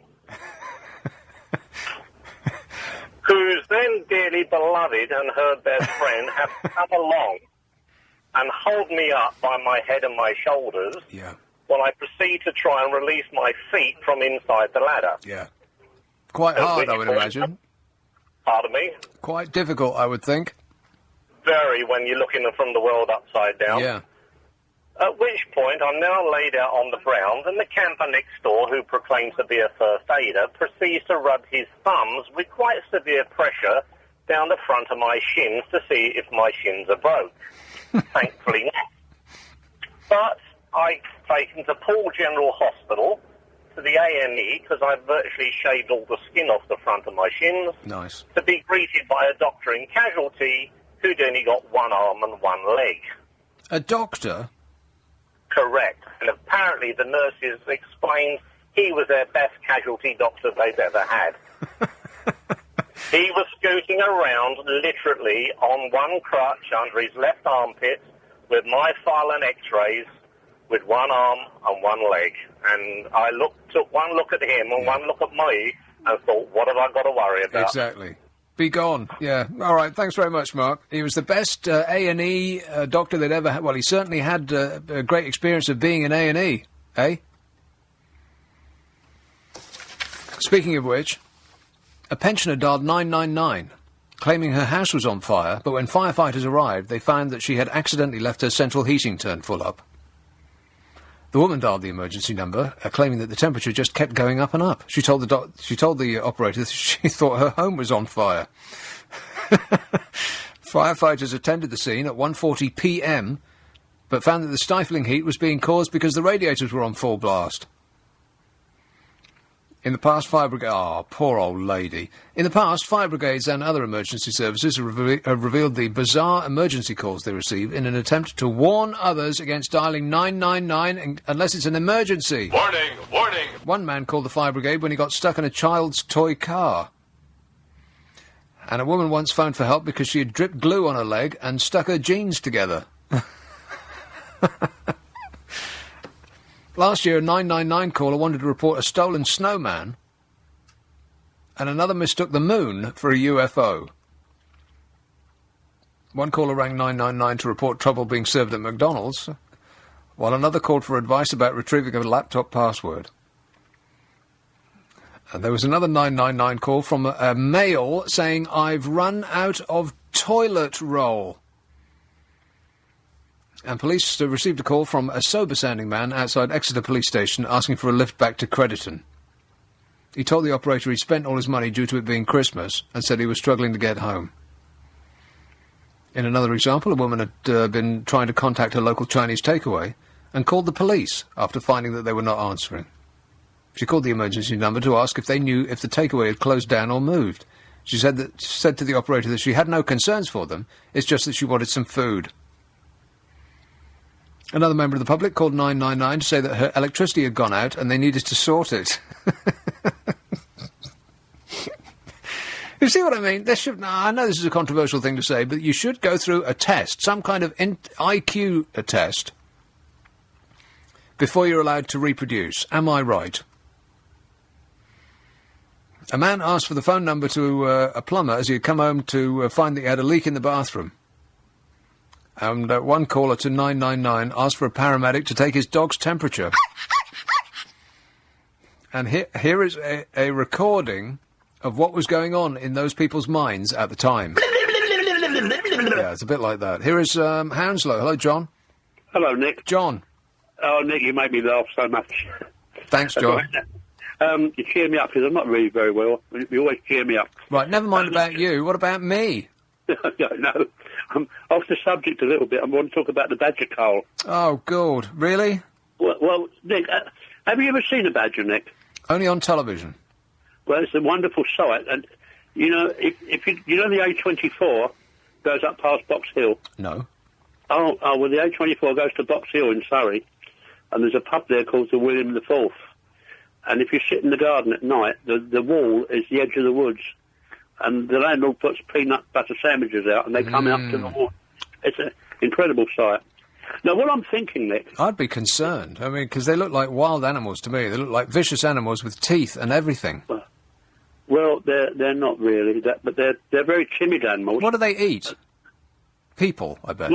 They eat grubs and worms, which they dig up, and they normally stay into the woods. They don't go into fields very often. Yeah.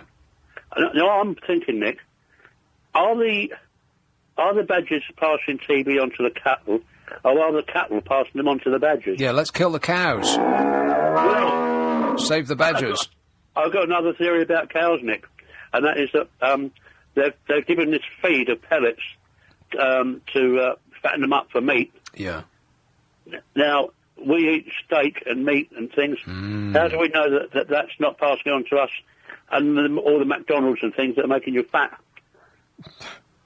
Well, I'm sure that the company that you mentioned has excellent products, and we don't want to pick a fight with them. Oh, no, but I'd say you don't know if beef is containing the things that are putting this fattening. You know, I went without eating meat for 20-odd years, and I think during those 20-odd years there was no incidence of any poisoning from meat of any kind. And then virtually the moment I started eating meat again, there was fields of, like, piles of dead cows with their feet in the air. Yeah. I think I picked the wrong time to go meat eater-ish. Yeah, right. Okay, it's not an area I want to really go down, John, because it'll be nothing but misery. And death. But anyway, thanks for that. By text and email. As a 17-year-old, I got a job as a petrol pump attendant. I knew nothing at all about cars. When a customer brought a gallon of engine oil and asked me to top up his oil, he was in deep conversation with the old man I worked with, and when I asked him, do you want me to put all of this in, he just said yes and waved me away. I feel that a disaster is coming. He says, I knew where the oil went, so I poured the whole gallon of oil in, and he drove off in a cloud of black smoke, cursing and promising me he'd get me fired. That's exactly the sort of thing that I would do. I mean, if you're not told, then you don't know, right? It's like shampoo. Have you noticed that shampoo bottles come with instructions? And you read the instructions, you think, what kind of an idiot doesn't know how to use shampoo? Well, there's at some point in your life you don't know. This one says, I was drinking with my friends in a house when the doorbell rang. My friend's wife answered the door, and a strange-looking girl came in and said hello. She went through to the kitchen with my friend's wife, and I said, who's that? She don't half look like a fish. What? That's what he said. He said, who's that? She don't half look like a fish. To which another male friend told me, it's his wife. I left soon after. He says, that's no fish, that's my wife. What a catch, eh? Da-da-da-da-da-da. 0845 6060 973. Nick Abbot, LBC 97.3. Get an amazing 97.3. LBC 97.3. Call 0845 6060 973. Text 84850. Tweet at LBC 973. This is London's biggest conversation with Nick Abbot. Don't touch me! I'll kill you! Here's a call in Farnborough. Hello, Mike. Hello there. Mike. Hello there. Hello. Yes, Mike. So, yeah, the stupidest thing that I've probably ever done is I work for a certain pub chain, and me and my friend thought it'd be really funny to pull a prank on my pub manager. So what we done was we bought some very cheap, nasty white underwear, and we tea-stained them ourselves. And we left them in the office, and they got put in the drop safe where all the money goes in at the end of the night. And they got sent off in a money bag to one of the places where they count all the money, and a woman opened them up to her surprise, and they had to evacuate the building because it was... noxious substances, yeah. No, I wish I was making this up. I got in so much trouble for it. So she claimed for grievance and loss of earnings because of obviously where they had to close the building down. Really? Yeah. She wanted compensation. No, I wish I was making this up. For personal distress. Yeah, and they had to close down the whole building and get a quarantine to find out what it was. The worst thing was we wrote our pub manager's name in the label. So, that's good. Good idea, yeah. So they're like, does your pub manager want his underwear back? And I was currently working in another pub, and I had no signal. And then when I came out for my break, I had all these emails come through where this company had complained to their bank, who complained to our directors, who've come down to the area manager, and have come down to the pub manager, which has been followed back down to me because they knew I made the underwear. And did the emails have a lot of capital letters and exclamation marks? No, they were quite polite, actually, regarding what had happened, what could have been said about it.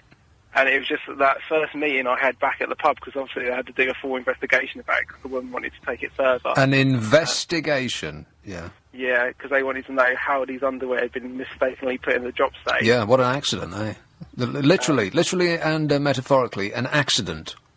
Yeah, and so I'm sat in this disciplinary hearing with my area manager, my pub manager, and they've got to phone up one of the directors after to let them know what's happened, and they're going through all the details of it, and that's how I found. I didn't actually know at this point that the building had been evacuated. I just know that they found the underwear, and as soon as they told me that, I burst out laughing. I couldn't hold it in. And that was when they just went, right, we're going to stop you right there. We're just going to give you a first and a final. And really? They only gave you a warning? Luckily, they said it was only because I've been in the company so long that I could get away with it, and because I didn't actually put them in the money bag that I was getting away with it. The person who put them in the money bag, unfortunately, got moved to another pub. Right. You didn't grass them up, did you, Mike? It's on CCTV, so he kind of wrote his own... story there, but yeah, that's definitely the worst and stupidest thing that I've done. Right, it sounds like an episode of CSI. Yeah, it was. I can't believe I'd done it, and I'm kind of proud of the fact of how far these underwear that I made just travelled so far and touched someone's life. Yeah, it's like a message in a bottle, underwear in a money bag. Yeah. Yeah, pretty much. It touched somebody. Reach out and touch someone you love. Thanks very much, Mike. 0845 6060 973. Here's a stupid idea. See what you think of this. The Jurassic Park dream of cloning long-dead animals from their genetic remains may have taken a step closer to reality, as scientists claim to have found mammoth blood. The Jurassic Park dream. Not a dream, nightmare. The purported discovery came inside the carcass of a female mammoth which died 10,000 years ago. A fellow called Semyon Grigoriev, who is the head of an expedition, told the Siberian Times, there is such a thing, the discovery of blood and muscle tissue was the most astonishing case in my entire life, and could be a boost to researchers who dream of cloning the animal, he said. Warning, warning! Don't do it. He said, when we broke the ice beneath her stomach, the blood flowed out from there. It was very dark. This is the most astonishing case of my entire life, he said. How is it possible for it to remain in liquid form? And the muscle tissue is also red, the colour of fresh meat. Meat. Semyon Grigoriev, who is a scientist at the Northeastern Federal University in Yakutsk in Siberia, said the bottom of the carcass was so well preserved because it ended up in a frozen pool. The upper part of the body is thought to have been eaten by predators. Mammoth meat. So woolly. Last year, his university signed a deal with a cloning pioneer called Hwang Woo-suk of South Korea, who in 2005 cloned a dog for the very first time. Excellent idea. That's what the world needs, more dogs. The discovery made in an ice tomb in the New Siberian islands of Novosibirsk gives new hope to researchers in their quest to bring the woolly mammal back to life. What could possibly go wrong? I've seen that film. First it's ooh and ah, and then it's running and screaming. There's a worse example of the people who don't appear to have been to the films. I'll share that with you in a moment. Meanwhile, here's calling Ruislip. Hello, Kevin. Hi, Nick. Good morning. Kevin. Frankenstein technology, that sounds like. Exactly. Resuscitating the dead. Yeah. Where do you go? The new world. I was just saying, you talked about Leeds and the roundabouts there. My godfather, he moved up to Beeston from London. Beeston? Yeah, there's a place that you don't want to live. Beeston. Mm-hmm. I don't want student accommodation, but it's famous because it's got a good there's a good prison. There's a big prison there. It's got a good prison. That's the least likely recommendation of any place I've ever heard. Yeah, you want to go to Beeston. Beeston's got a great prison. Apart from any time I went up there, I was up there a couple of times. I used to get completely lost. I could understand what you meant about the roundabout there. But I was actually in Beeston, but if you don't, the old saying is, if you don't start from here. But I was actually at my destination when I got into Leeds. So I should have got out there instead of going, around the world in 80 days. Yeah, if you're going to Beeston, you're going the wrong way. I used to have to drive through Beeston to go to work, and I used to have to wind my windows up when I approached it. Beeston? Yeah. Yeah, I do think that Leeds was very famous for its suits, Burton's. They had a big textile industry there in the past. Really? Best cloth in the world. I don't know whether much of it's left anymore. I don't think so. The only thing I can remember from Leeds was this massive building programme of blocks of tiny, charmless flatlets with clacky laminate floors that no one in their right mind would want to live in. Probably not. It tend to look to modernise it completely out of character for the whole place. Exactly. And I was living in one of those things. I was living in one of the first of those blocks, and all around me, the building work, they were throwing them up, thousands of these things. And I thought at the time, who on earth is going to live in them? No. How many executives are there in Leeds that want to live in a microscopic, tiny, charmless flatlet? No. And I was right. They can't give them away now. And there were some lovely houses there. Well, I wouldn't say they were lovely, but they were sort of Victorian. That part of Beeston, it became sort of bedsit land afterwards. Exactly. Students, Leeds University. It's Leeds is a lovely place because of what's around it, but the actual Leeds itself. No, I mean the countryside that's around it. Oh, beautiful! It's instantly beautiful the moment you leave Leeds itself. Yeah. He had a cousin there who went over there before the war with Yorkshire, the potato picking, and he built houses in Halifax. He moved on, and in those days, he let them, and people couldn't afford a dustbin in Halifax, so it's not that far from these. He used to have to give them £500 to buy a dustbin. They couldn't afford a dustbin? Within the proximity of it. Huh? That's the north-south divide writ large. Yeah. It's worse. All right, thanks a lot, Kevin. 0845 6060 973. Some texts and emails. The most stupid thing I did was follow the advice of a removal man when I moved house with my cat. I was worried the cat would return to the old house. And the removal man suggested putting the cat in a potato... Are you sure about this? Well, no, not 100%, but it is stupid. The removal man suggested putting the cat in a potato sack and swinging it in the air 7 times. After which he told me that the cat would be confused and would be unable to find the old house. I'm confused just reading it. But after swinging the cat in the sack, the cat was violently sick just before it ran away, never to be seen again, said Stephen. You stupid idiot, Stephen. And I mean that in the kindest possible way. A stupid thing I did at a job interview way back in Japan many years ago. The interview went well, or so I thought. But then, I don't know what I was thinking, maybe still very nervous. I knocked on the door when I was leaving the room.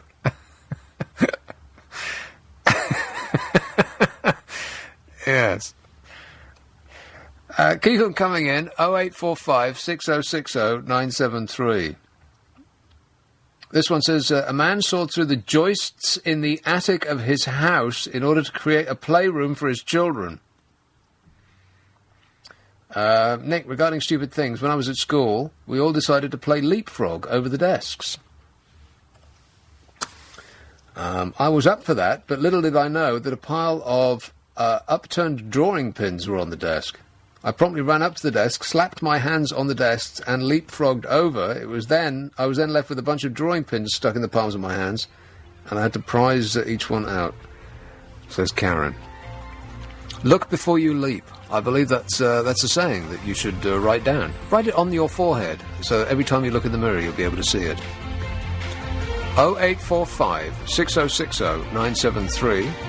Text 56060 Text 84850. Tweet at LBC 973. This is London's biggest conversation with Nick Abbott. Hello, boys. At the walkie-talkie, eh? Not the gherkin. The gherkin looks unlovely in comparison with the walkie-talkie. I am amazed how good the walkie-talkie looks in real life. We're talking about the same thing, right? That the skyscraper that's wider at the top than it is at the bottom. I was outraged when I saw on paper that that's what they were going to do to London skyline. I thought, how stupid. Talk about stupid things. Making a skyscraper that's wider at the top than it is at the bottom, which goes against every planning rule that you've ever heard of, because buildings are supposed to step back the higher they go, so that people on the street will be able to access light, see the sky. And it will also impinge less on other buildings' right to light. And so this is, it's unprecedented. I can't think of any building of such a size that gets wider at the top than it is at the bottom. And when I saw it on paper, I thought, it's an outrage. What idiot allowed that, I thought. But then to see it in real life, I think it's the best tall building in London. It beats the Gherkin, which is a relatively stumpy, short and unlovely thing, because you see, once again, they've got the wrong colour glass. They do this all the time. Black glass doesn't look good. Green glass is better. Blue glass is fine. Black glass just looks depressing. And the Shard, of course, is fatally flawed because it doesn't meet at the top. It just looks unfinished, and it will always be so. But the walkie-talkie, it looks cute and cartoon-like. I love it, and it also fits in well. I mean, it's almost as though somebody's planned it. It fits in the skyline well, and it's easy on the eye. I like it a lot. Finally, we've got a good tall building in London. With character, whoever the architect is, he or she, a raving genius. Was he British? I bet my glamorous assistant wants to find out on the World Wide Web who that was. I'm assuming it's a he, because the only female architect of international renown that I can think of is Zaha Hadid. Maybe it's Zaha Hadid, is it? We'll find out. Here's Woldingham. Hello, Cassie. Hello, Nick. Cassie, how are you? I am great, mate. Fantastic. I'm calling about a stupid thing I've done. Well, actually, one of the most stupid things I've done. I've done so many. You and me both. Yeah. Well, this one was really stupid. I had a black sweater that got little lint balls on it when I put it in the laundry, and it wasn't. It was quite new, so I wanted to try and get rid of the lint balls. So I bought a fuzz buster. Yeah. Do you know what that is? Well, does it sort of give your clothes a shave? It does. It's got like little holes in it. Right. And I suppose behind those holes are blades. Do they still make those? I don't know. Because they used to sell them with. Do you remember when? This is back in the 70s now. There was a company called Ronco. I remember Ronco, yeah. And they used to sell you things that would staple buttons to your shirt so you didn't have to sew them on. You remember that? Yeah, I do. Yeah. Is it the same kind of thing? It is. It actually looks like a little shaver, and you just do circles round, and all of these things come off, and it's brilliant. It was brilliant, but it got blocked up. A fuzz buster, yeah. Yeah, so without, or a lint buster they call, but this one was a fuzz buster. But without turning it off, I put it up to my mouth, pursed my lips, and blew. Right. What could possibly go wrong? And it took 4 little circles out of my lip, perfect little circles. And you know how your lip bleeds? Your lip Yeah, a lot. There was blood everywhere. Oh, and I no. actually had to remove my little bits of skin out of this thing. Oh, it was horrible. It really hurt. But that was one of the most stupid things I've ever done. I bet you won't do that again. I won't do that again. Not in a but hurry, no. Do you want to hear another stupid thing I've done? Okay, then. I worked for a company in New York for a while, and it was setting up, as a result of advertising on television, it was setting up markets for doctors and lawyers. In the court, they broke New York into like 4 quadrants, and it was going to be extremely busy. So before the thing took off from the television advertising, the office was going to be a showcase, and it was absolutely beautiful. It was quite nice, but it was in Manhattan. So my boss had taken me to look out over to the Empire State Building, and he said, "Now, that is the market." It was like a huge, huge area, and anyway, I don't want to go on about it, but it was before computers became really popular. It was in the early 80s. Well, no, it was about 83, 84. It's hard to think back that it was so recently that people didn't have smartphones and computers and email and all the rest of it. Yeah, I can remember when the fax machine was something you were scared to use when that first came out. But anyway, so it was like telephone directories, and each was loads of people going to be working, and I wanted to make sure everything was absolutely right. So I got on the phone, and I ordered telephone directories for all over New York, and going down to New Jersey and all around that area that we were going to cover. And I ordered these telephone directories for all of these offices and things and desks. And the girl said to me, I can remember her saying to me, "Are you sure? Are you absolutely sure?" And she did. She went on, and she phoned me back and said, "Are you sure?" I said, "Would you please get them delivered?" Because we were up against it. So I went to lunch one day, and I came back, and 3 vans had delivered telephone directories. And the main office, when you walked in, you couldn't even see over the top of them. And it was the whole room. You have never seen anything like it. And I thought, oh, my God. And my boss was bringing some people in who he was trying to impress, I suppose. Just in time, eh? Yeah, no. This was going to be the next day, and it was a mad scrabble to get these things out. Hundreds of them. It was horrible. It's the kind of thing you could put on a microchip now. Yeah. Well, I tell you what, Bridget Jones's story, her diaries must have been based on my life when I was working, because that's just the sort of things that used to happen to me. Yeah. Anyway, I thought I'd share that with you. Thanks a lot, Cassie. You're welcome. Never Bye. stick your face in a fuzzbuster. You're lucky to have a face left. 0845 6060 973. I was talking about boats a little while ago, and the odd... It's just something weird that happens to people when they go on boats. And I'm not talking about steamships or like ocean liners. Just a commuter boat up and down the Thames makes people want to wave from it. And you... it's as though you have to physically stop yourself from waving if somebody waves at you back. And this happened to me just the other day, and I didn't wave back because I thought I am an urban sophisticate, and so I won't do it. But I wanted to. Enfield, hello, Elizabeth. Hello, Nick. You should have waved back. I know, yeah. And, because I'm like that, too. I mean, I just feel this compulsion to wave if you're, like, on a boat. What is that? Well, in my case, it was a steam train.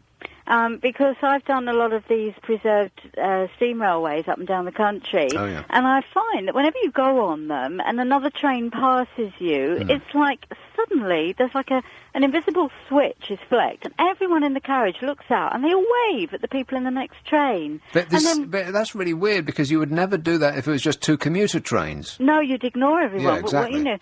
And then if you look out the window when the train is kind of chuffing along, and you come to a level crossing, again, it's like it's like everyone's on happy pills, because everyone at the level crossing is waving at you. Maybe that's exactly what it is. People feel as though they are they're out of their normal life, and they're having fun. It's a bit surreal. It was very nice. I can remember this very clearly on one particular railway line I was on. But it did seem a bit weird, because when you get off and you go home, you expect everybody to keep being happy and smiley and wavy. Of course they're not. Yeah, no, don't wave at anybody just ordinarily on the street, Elizabeth. Oh, no, I Nothing wouldn't. good can come of it. No. But, by the way, just before I called you, I looked up the architect of the walkie-talkie, so I can educate you. Right, lay it on us, baby. He's called Raphael Vinoli. I've never heard of him. That's all I know. It was a very quick Google search. Raphael Vinoli. Yeah, Well, so you want to Google him and find out any more buildings that he's done, because it might be of interest. Well, I like your work, Raphael. You might even be listening to, you never know. I'd seriously doubt that. Well, and also, when you mentioned Ronco, I remember them. But do you remember K-Tel? Yeah. Oh, God. All those, Exactly. I know, the 70s record compilations and everything. And I still have some of those. They were the compilation of chart hits. Was it like Top of the Pops, or was it just general 70s? Oh, am I thinking of Top of the Pops? No, because K-Tel did different ones, didn't they? But it was chart hits not done by the people who had the hit in the charts. It was done by cover bands. Do you remember those? That's right. Like sound-alikes, you know? Yes, exactly. Ooh-wee, chirpy, chirpy, cheep, cheep, that sort of Middle thing. of the Road. I remember that one. Now, isn't that amazing? Middle of the road. You remember that in a flash. It didn't take you but a second to pull that out of your... Nick, it was 1971. Right. Now, I bet if I asked you what you did last weekend, you'd have no idea. Well, I'd have to think about it. Exactly. But I can remember Middle of the Road. Ooh-wee, chirpy, chirpy, cheep, cheep, middle of the road. I know, I remember it very, very well. And they say that the charts are rubbish today. Charts have always been rubbish. Oh, if you think back to some of the songs, I mean, I think one of the most stupid things I ever did, this isn't the one I rang up about, but, I have to confess on air to the whole of London that I bought Joe Dolce, Shut Up in Your Face. Can you believe I went out and bought that? Well, you and millions of other people, so don't feel too ashamed. Oh, I was young and Shut Up in Your Face. That's it. And it was in that very era that I remember when I was teaching in those days, and I didn't like the school I was in, and I actually went up to the headmaster one day. It was very difficult to get through to him, because he was one of these headmasters that hid himself away. Yeah. You know, you have to go through like one secretary, then another. And in the end, I managed to get into the inner sanctum. And I just said to him, and I'd never do this now, because I'm older and wiser, and I wouldn't be so outspoken. But I just said to him, you know, I can't work here. You've got no discipline in your school. I kind of told him off like he was one of the kids. And he just stared at me, you know, and he just said this way, so would you please go back to work? And you didn't tell him to shut up in your face? I should have done. Yeah, so you got to know respect. I know. All right, thanks a lot, Elizabeth. There you go. Cheers. Okay, bye. Ta-da, 0845 6060 973. Text 84850. Email nicka@lbc.co.uk. And if you're on Twitter, it's at LBC973. This is Nick Abbott, LBC 97.3. The shocking events in Woolwich make this year's LBC 97.3 appeal even more poignant. All this week, join us in support. This is London's biggest conversation with Nick Abbott. Words, more words. Yeah, you want a really stupid idea? I've told you about somebody who wants to recreate Jurassic Park. They actually want to recreate Jurassic Park and bring woolly mammoths to life. Well, if they can do that, then they can, like dinosaurs have got to be the next thing. Well, how about this? The UN Human Rights Council will be warned of the ethical dangers posed by so-called killer robots. Autonomous machines able to identify and kill targets without human input. Ringing any bells yet? A UN representative said that the deployment of such robots may be unacceptable because no adequate system of legal accountability can be devised, and because robots should not have the power of life and death over human beings. Correct. Although fully autonomous robots have not yet been developed, the UN says that there is reason to believe that states will seek to use lethal autonomous robots for targeted killing. Of course they will. They must be working on it night and day. They point to the history of drone deployment as evidence that countries could escalate to using autonomous robots. Drones were originally intended only for surveillance purposes, and offensive use was ruled out because of the anticipated adverse consequences. These considerations were ignored once it had been established that weaponized drones could provide advantage over an adversary. Affirmative. Of course they can. The report highlights that, despite recent advances, current military technology is still inadequate and unable to understand context. This makes it difficult for robots to establish whether someone is wounded or in the process of surrendering. They just shoot them anyway. The UN said a further concern relates to the ability of robots to distinguish legal from illegal orders. Yes. The UN report makes it abundantly clear that we need to put the brakes on fully autonomous weapons, or civilians will pay the price for these developments in the future, says a fellow called Steve Goose, a name I am not making up. He is arms director at Human Rights Watch. He said the US and every other country should stop plans for killer robots in their tracks. I mean, well, yeah, what could possibly go wrong? Don't these people watch films? Turns out The Terminator isn't a tremendously exciting cinema franchise. It's a terribly accurate documentary. Correct. Barack Obama defended drone use in a speech just last week, arguing that the use of UAVs, unmanned aerial vehicles. Oh, did I get that right? It was not only illegal, he said, but the most efficient way of targeting terrorists, or as George Bush would pronounce it, terrorists. He referenced the heartbreaking civilian casualties caused by their use, but said that armed intervention was more dangerous both for civilians and soldiers. Is Barack Obama seeming like a more frightening George Bush these days? Absolutely. Examples of autonomous weapons already used in the US include the US Navy's Phalanx gun system that automatically engages incoming threats, and the Israeli Harpy drone that, what a name they've given it, that automatically attacks radar emitters. But the authorities say nothing to be concerned about. They're all perfectly safe, and if you've done nothing wrong, there's nothing to worry about. Stupid, stupid people. I am stunned. Why don't you give the defence of nations over to computers that you can't unplug? Wouldn't that be a good idea? Because I've seen that film too. The only way to win the game is to not play it in the first place. Correct. I think that was the conclusion they made. Here's a call in Bromley. Hello, Barbara. Oh, hello. Barbara. My stupidest thing was actually it's 60 years next week. It was the coronation day. I met up with some friends and we stayed the night and slept the night in the Mall. Listened to everything over the trees. They had loudspeakers. It got when the Queen had come back, went to the palace. We all went straight down and got squashed to the railings at Buckingham Palace. And then we decided we would go down and watch the fireworks that night. Yeah. So we decided boating. We'd get the boat out and row down from Chelsea down to Waterloo. Boat? And so we did, got changed into our boating gear, and off we went, rowed down, and we had to row with the tide. Normally, you have to row against the tide when you're going and come back with the tide. But anyhow, we decided to ignore that. I said to the girls, do you think you can manage the tide? Oh, yes, they said, we'd be all right. So we rowed down and found a place to moor. And, of course,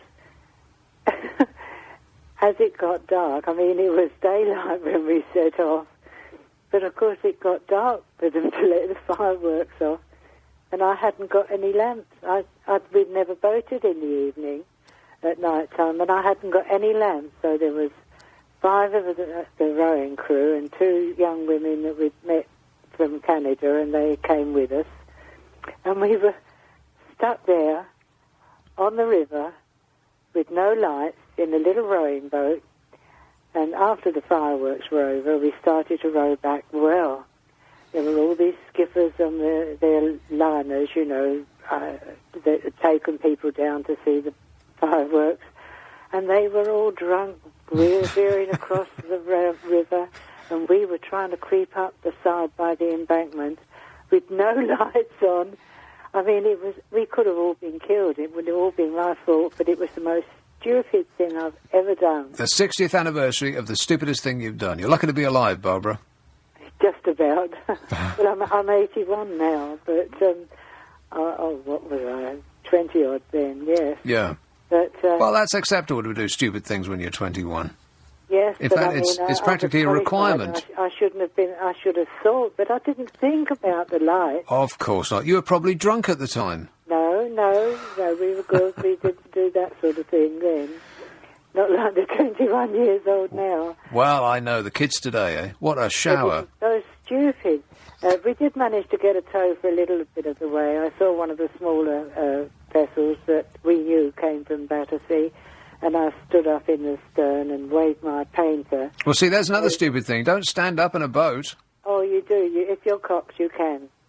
And I was coxing, and I waved the painter, and they recognised us, and they gave us a tow for quite a way. So when you going back to when you were sitting in the Mall, what was your experience of the day? Oh, it was just absolutely everything was marvellous. One of our girls, her young sister had come with her, and we got up in the middle of the night and wanted to go to the toilet, and they had all these mobile toilets in St James's Park. And St James's Park is a toilet these days. Sorry? Carry on. Oh. Anyhow, we went there, and then instead of coming straight back, we walked up the rest of the Mall, under Admiralty Arch, round Trafalgar Square, back under Admiralty Arch, and as we started to come back down the Mall, they'd started selling the newspapers that Everest had been conquered, and people were all jumping up and screaming and shouting, and I said, Really? I wonder what this is. And so that was very memorable. It all happened on... It was a wonderful day and night, and apart from my stupidity on the river... Apart from your near-death experience, perfect day out. Well, it was. Perfect day, 2 nights. Yeah. All right, thanks a lot, Barbara. OK, Cheers, my dear. 0845 6060 973. How about the war on drugs? Would you say that that's one of the stupidest things that human beings have ever done? There was an excellent article in the Guardian today from a Mexican author, and of course, Mexico has been right to dead centre of it all. And I might come to that in a while because he said some brilliant things. Meanwhile, some texts and emails. This one says, Nick, my older sister, who I regarded as eminently sensible, was in such a rush one day that she decided to iron her blouse whilst wearing it. Her stomach came out in massive blisters, and she had to go in A&E.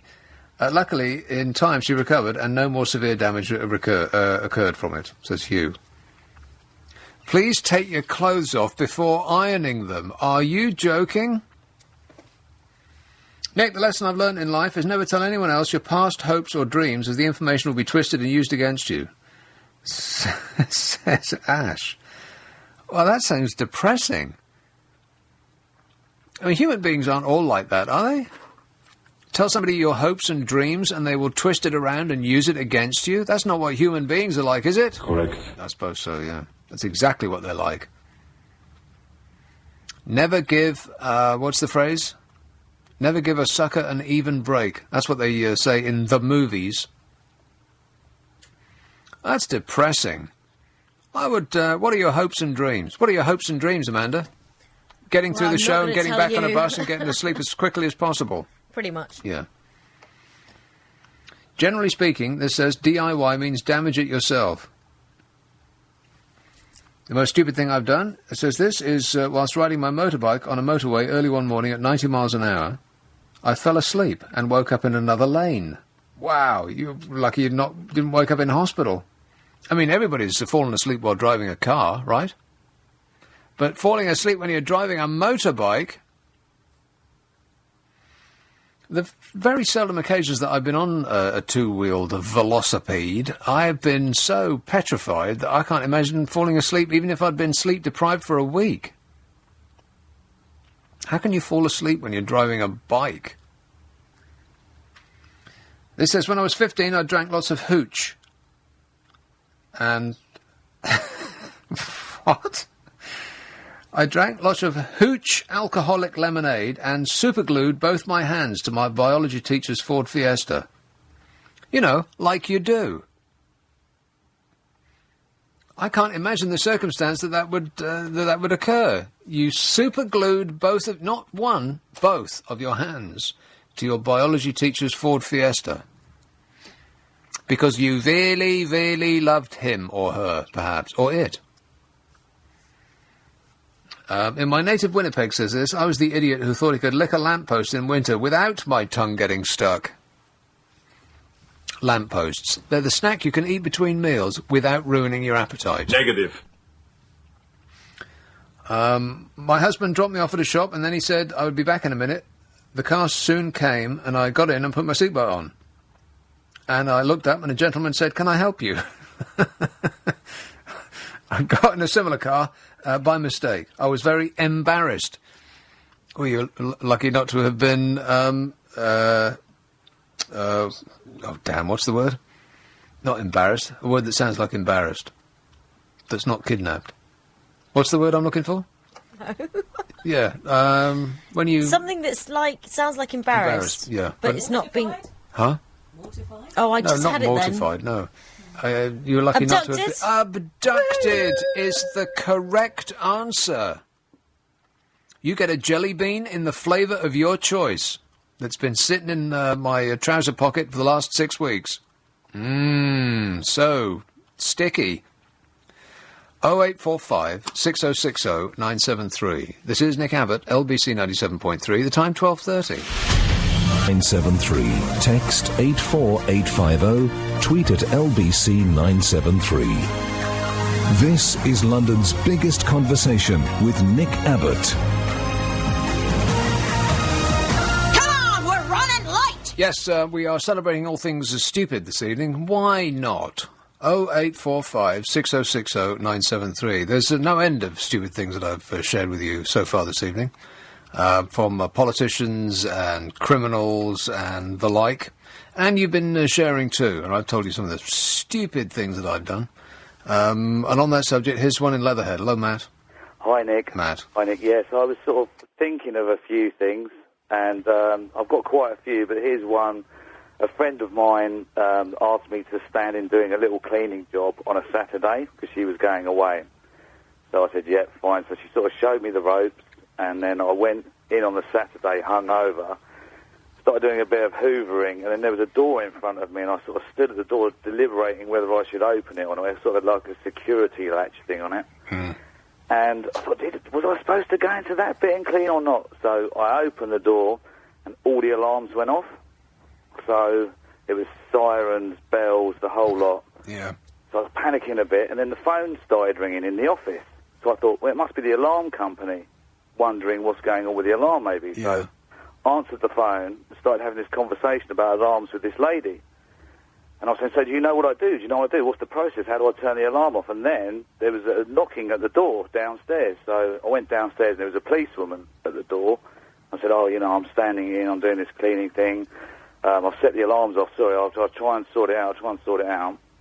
And, but the conversation I had with the lady on the phone, I sort of took her number and said, look, I'll call you back, someone's at the door. So I went up to the alarm console and looked at it and thought, which button should I try? So I pressed the button and it all stopped. That was it? You just pressed one button and it stopped? What kind of a system is that? The whole lot went off. I don't know if it was reset or something. The whole lot stopped.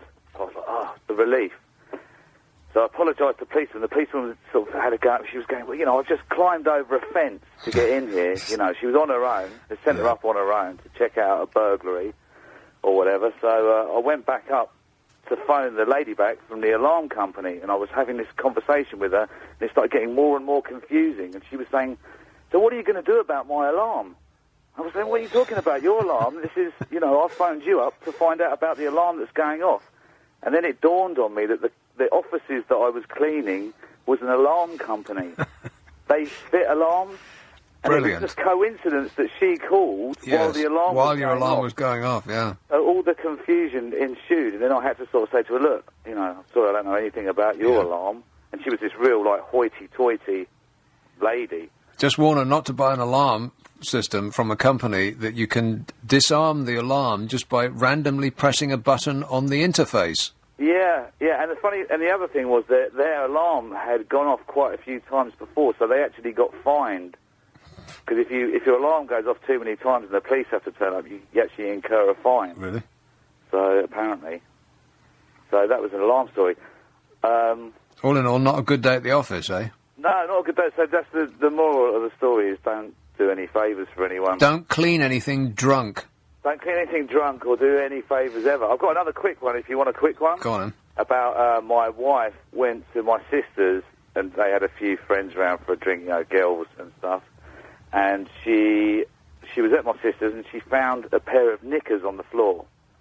And she picked them up in the air and sort of went, "Oh, God, what are these doing here?" My sister looked at them and said, they're not mine. They're not my knickers. And so she was waving them around. My sister started thinking it was something to do with her boyfriend. And then after these had sort of been paraded around, my wife suddenly realised that they were hers. And they must have been tucked in the back of her trousers. And she'd gone all the way to my sister's, but first she'd gone to Sainsbury's and walked around with them. They must have been hanging out the back of her trousers. Well, she'd fit right in. So, are they any good? They'll do just fine. Any good? Cheers, Nick. Thanks a lot, Matt. 0845 606, the stuff you see down the supermarket, eh? When you haven't got your camera on you. By text and email, this says, Nick, my mum and I once went to the... Well, it's not funny. It can't have been funny at the time. Nick, my mum and I once went to the wrong funeral. What? Thought the funeral of our neighbour started at 11 a.m. Turns out it started at 1 p.m. I realised when the hearse turned up, and brother was written in flowers. Our neighbour was a woman. Big mistake. Huge. Nick, I woke up and drank massage oil during the night, thinking it was Coke. So... I have no idea what massage oil tastes like. What does massage oil taste like, Amanda? Oily, slippery. So oily. Probably good for you.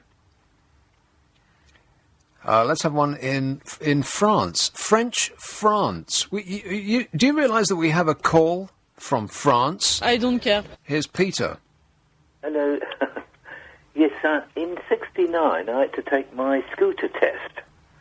And I was a student at Hornsey. And but I lived in Northolt. And I had to take this test in Hornsey, which I was quite new to.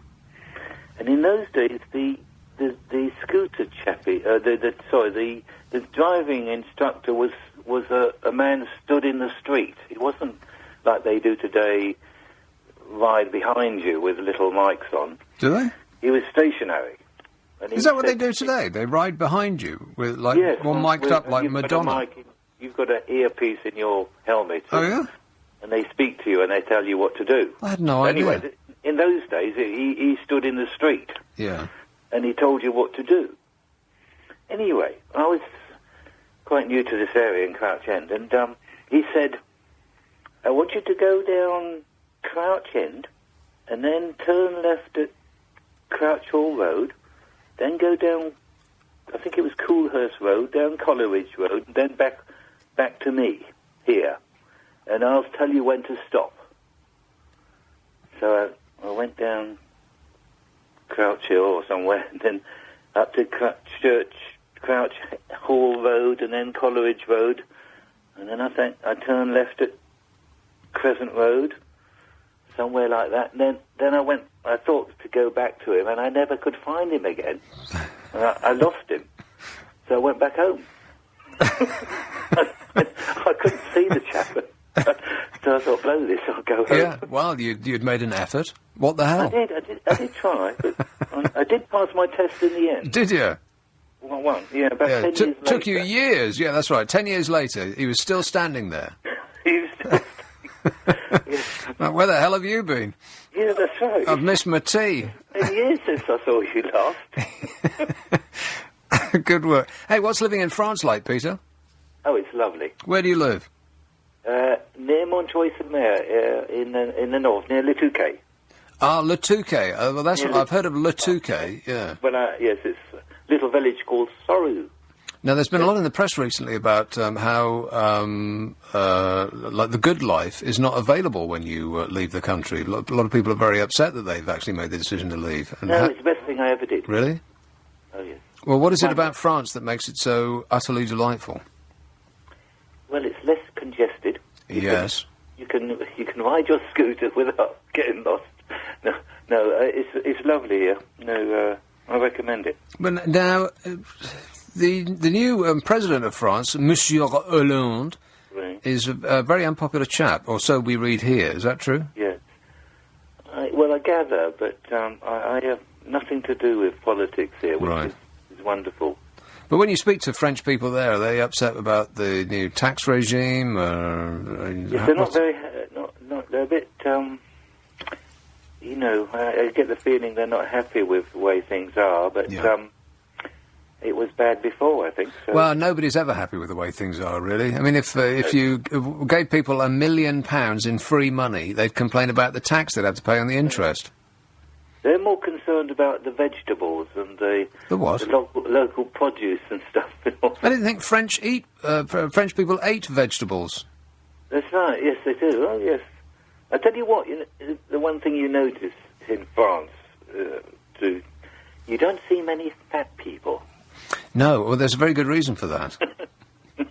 It's because fast food outlets haven't taken over, and more specifically, people don't drink fizzy pop in massive quantities like they do here and in America.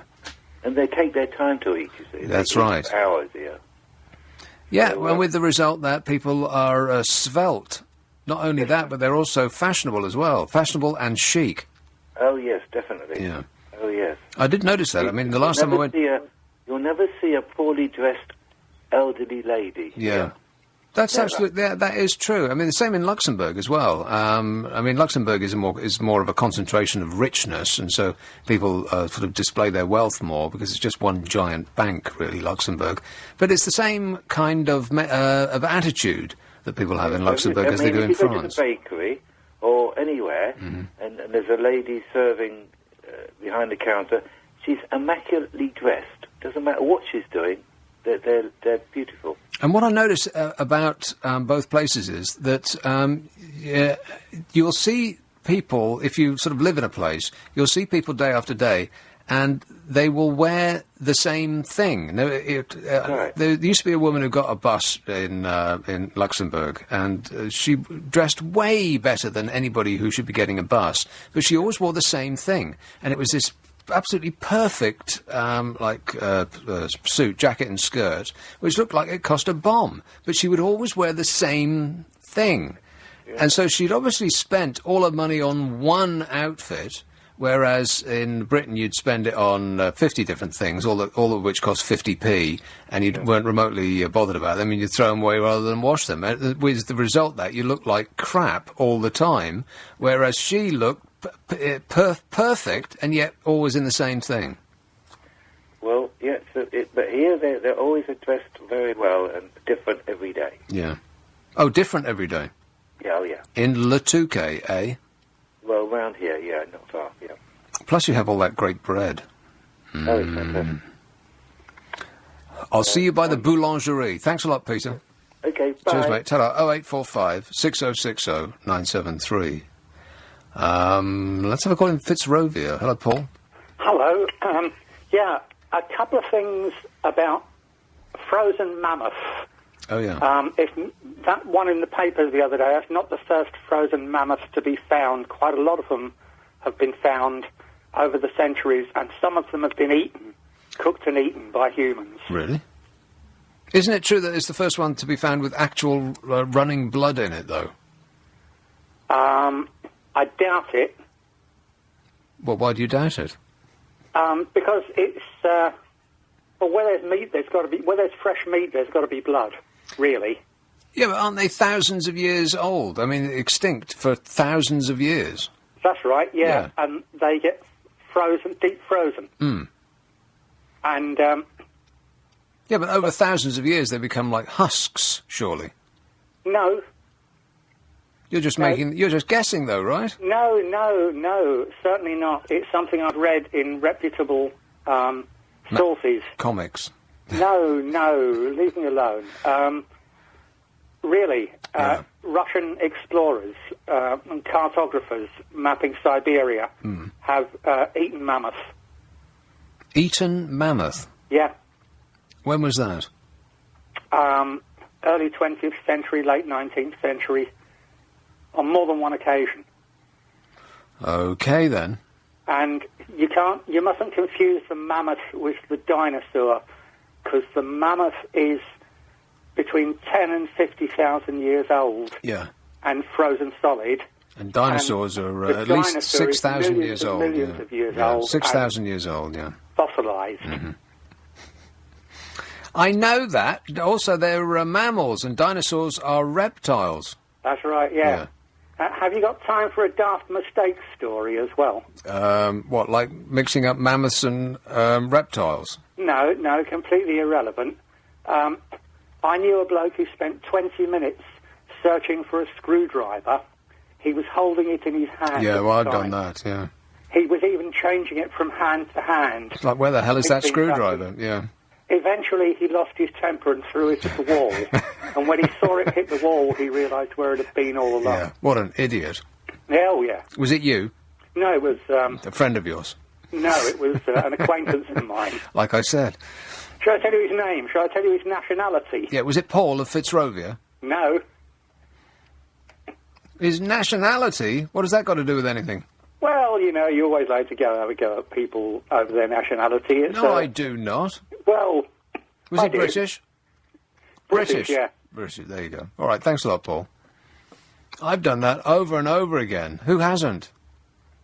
I found that shouting usually works when trying to find something. The amount of times I've stomped around the place. Where the hell are my keys? Oh, there they are. That always works. At the point at which I become furious and start shouting, where am I? Oh, there they are. And I almost never get to the end of the sentence. It's like magic. I have not yet... Well, I never put my glasses in my hair.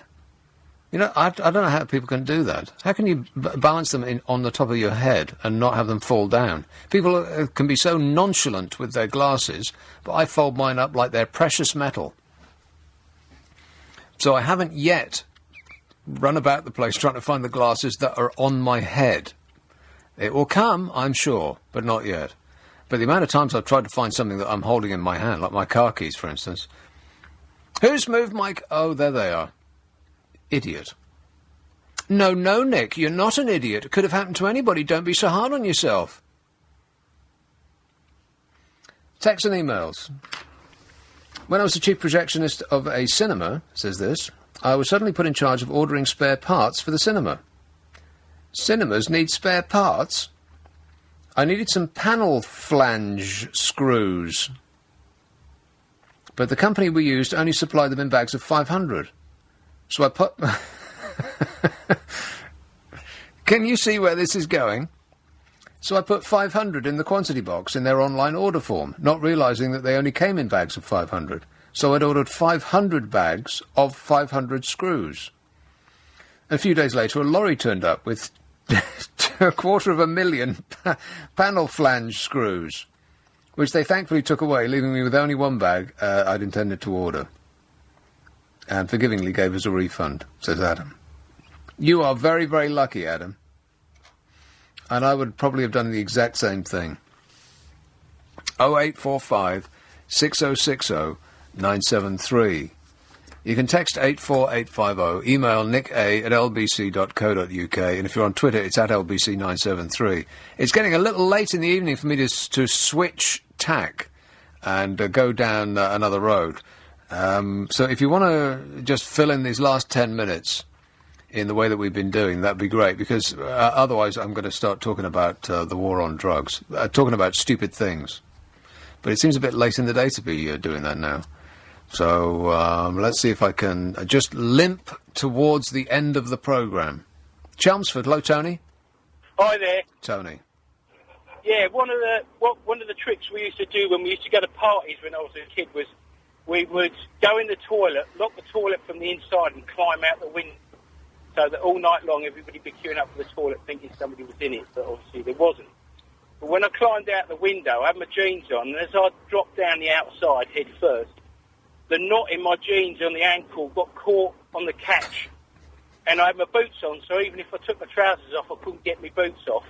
I couldn't get off my trousers, so I was hanging outside for 25 minutes before anybody came to get me off. I think that's called poetic justice, Tony. Yeah, it was...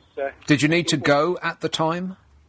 No, it was just something we did. I know it was the silliness of youth, but it was just fun watching people queuing up the toilet they were never going to be able to use. Oh, so you actually left by the window and then came back inside? Oh, yes. Right, So you didn't leave the party, you... No, just locked the door from the inside. Hung around and watched everybody passing out, yeah. Yes. Remind me never to invite you to anything, Tony.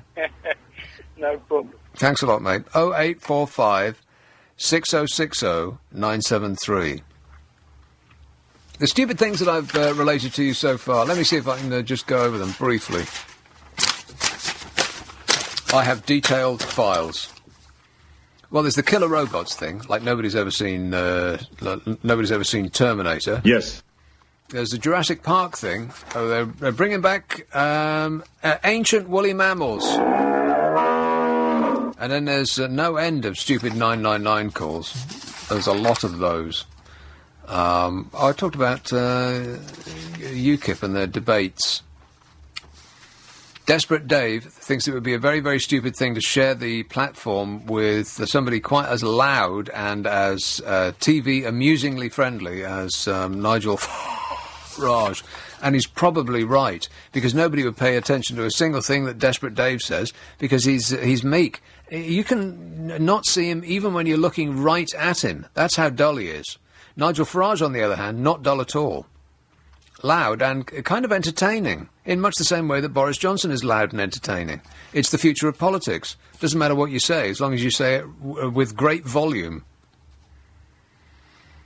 The senior police officer who spearheaded a zero-tolerance campaign, who was then caught for insurance fraud and mortgage scams.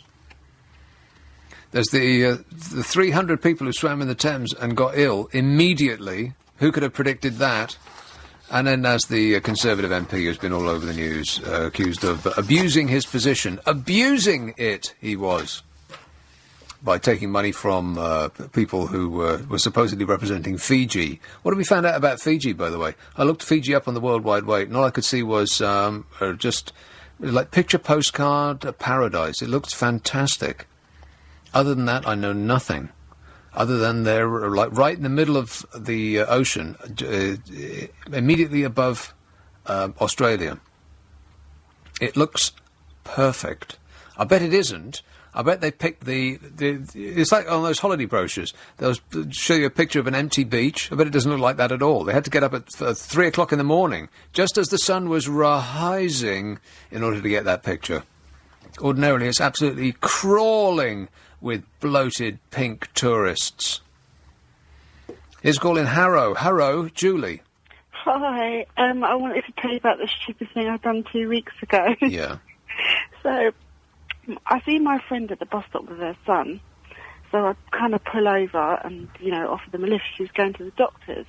But when you pull into the doctor's, it's like a kind of car park thing. And obviously there's loads of people going in and out to the doctor's. So I dropped my friend off, and then as we were, saying thanks for the lift and all that, I'll phone you later, and a lady standing by, and she says, do you mind dropping me to number 86 or wherever she did? So I I said sure, because my friend didn't indicate that she didn't know this woman. So then I dropped this woman home, and I ring my friend and say, oh, by the way, you know, I just dropped your mum home. Like, you know, and she was like, my mum lives in Birmingham. It was just... And when I told my husband, he was like, so you just dropped some random woman home. You're lucky to be alive, Julie. Well, she was only a little old lady, but... Even so. Little old ladies can pack heat. It was just so, like, amusing to me that a woman would just think that she could just, like, get in the car with me. Yeah, of course. Well, you look like a nice, trustworthy woman that complete strangers can abuse. Yeah, but it just gave me a little chuckle, and it brightened my day, and I thought it was funny. Just don't do it again. All right. No, I won't. Thanks a lot, Julie. Kensal Rise, David. Hello. Unfortunately, this is true. I went into the wrong birthing room at Mount Charlotte Hospital when my first child was supposed to be being born. Yeah. And I stood watching the wrong woman give birth for a while.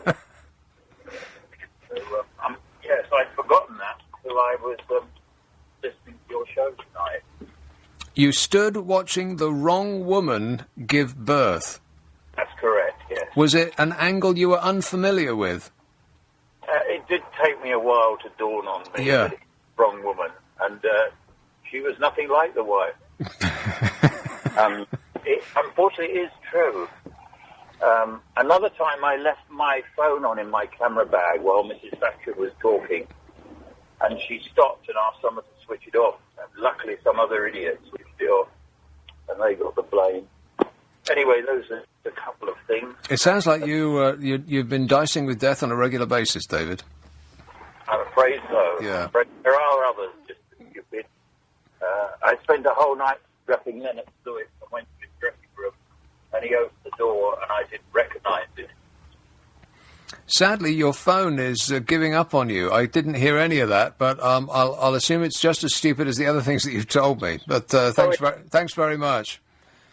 I wonder what the woman who was giving birth thought when she took a peek as to who it was that was in her audience. Just allowing random members of the public to come in and have a shufti. Well, I am stunned. This audience, by and large, is lucky to have lived so long. My name's Nick Abbott. I'll be back on Friday and Saturday at 10 p.m. Talking of doing stupid things and idiotic behaviour, the next show is as sensible as it gets. And I really mean that. I have also been to the wrong funeral before. Really? Yes, but I didn't realise till they started giving the eulogy, and I didn't notice any of the character traits. And I had to sit there and then basically mingle with the family afterwards and pretend that I knew the person. You didn't put your hand in the air and said, oh, no, he's not. He's not a nice bloke. He was a dreadful bloke. I knew him well. And you really can't get up halfway through and go, oh, sorry, wrong funeral. So I had to, grieve with the family, which was a low moment, really. Anyway, from 1 o'clock, we'll be talking about sexism, how we solve a problem about plastic bags, and as we live longer, are we obsessed with youth?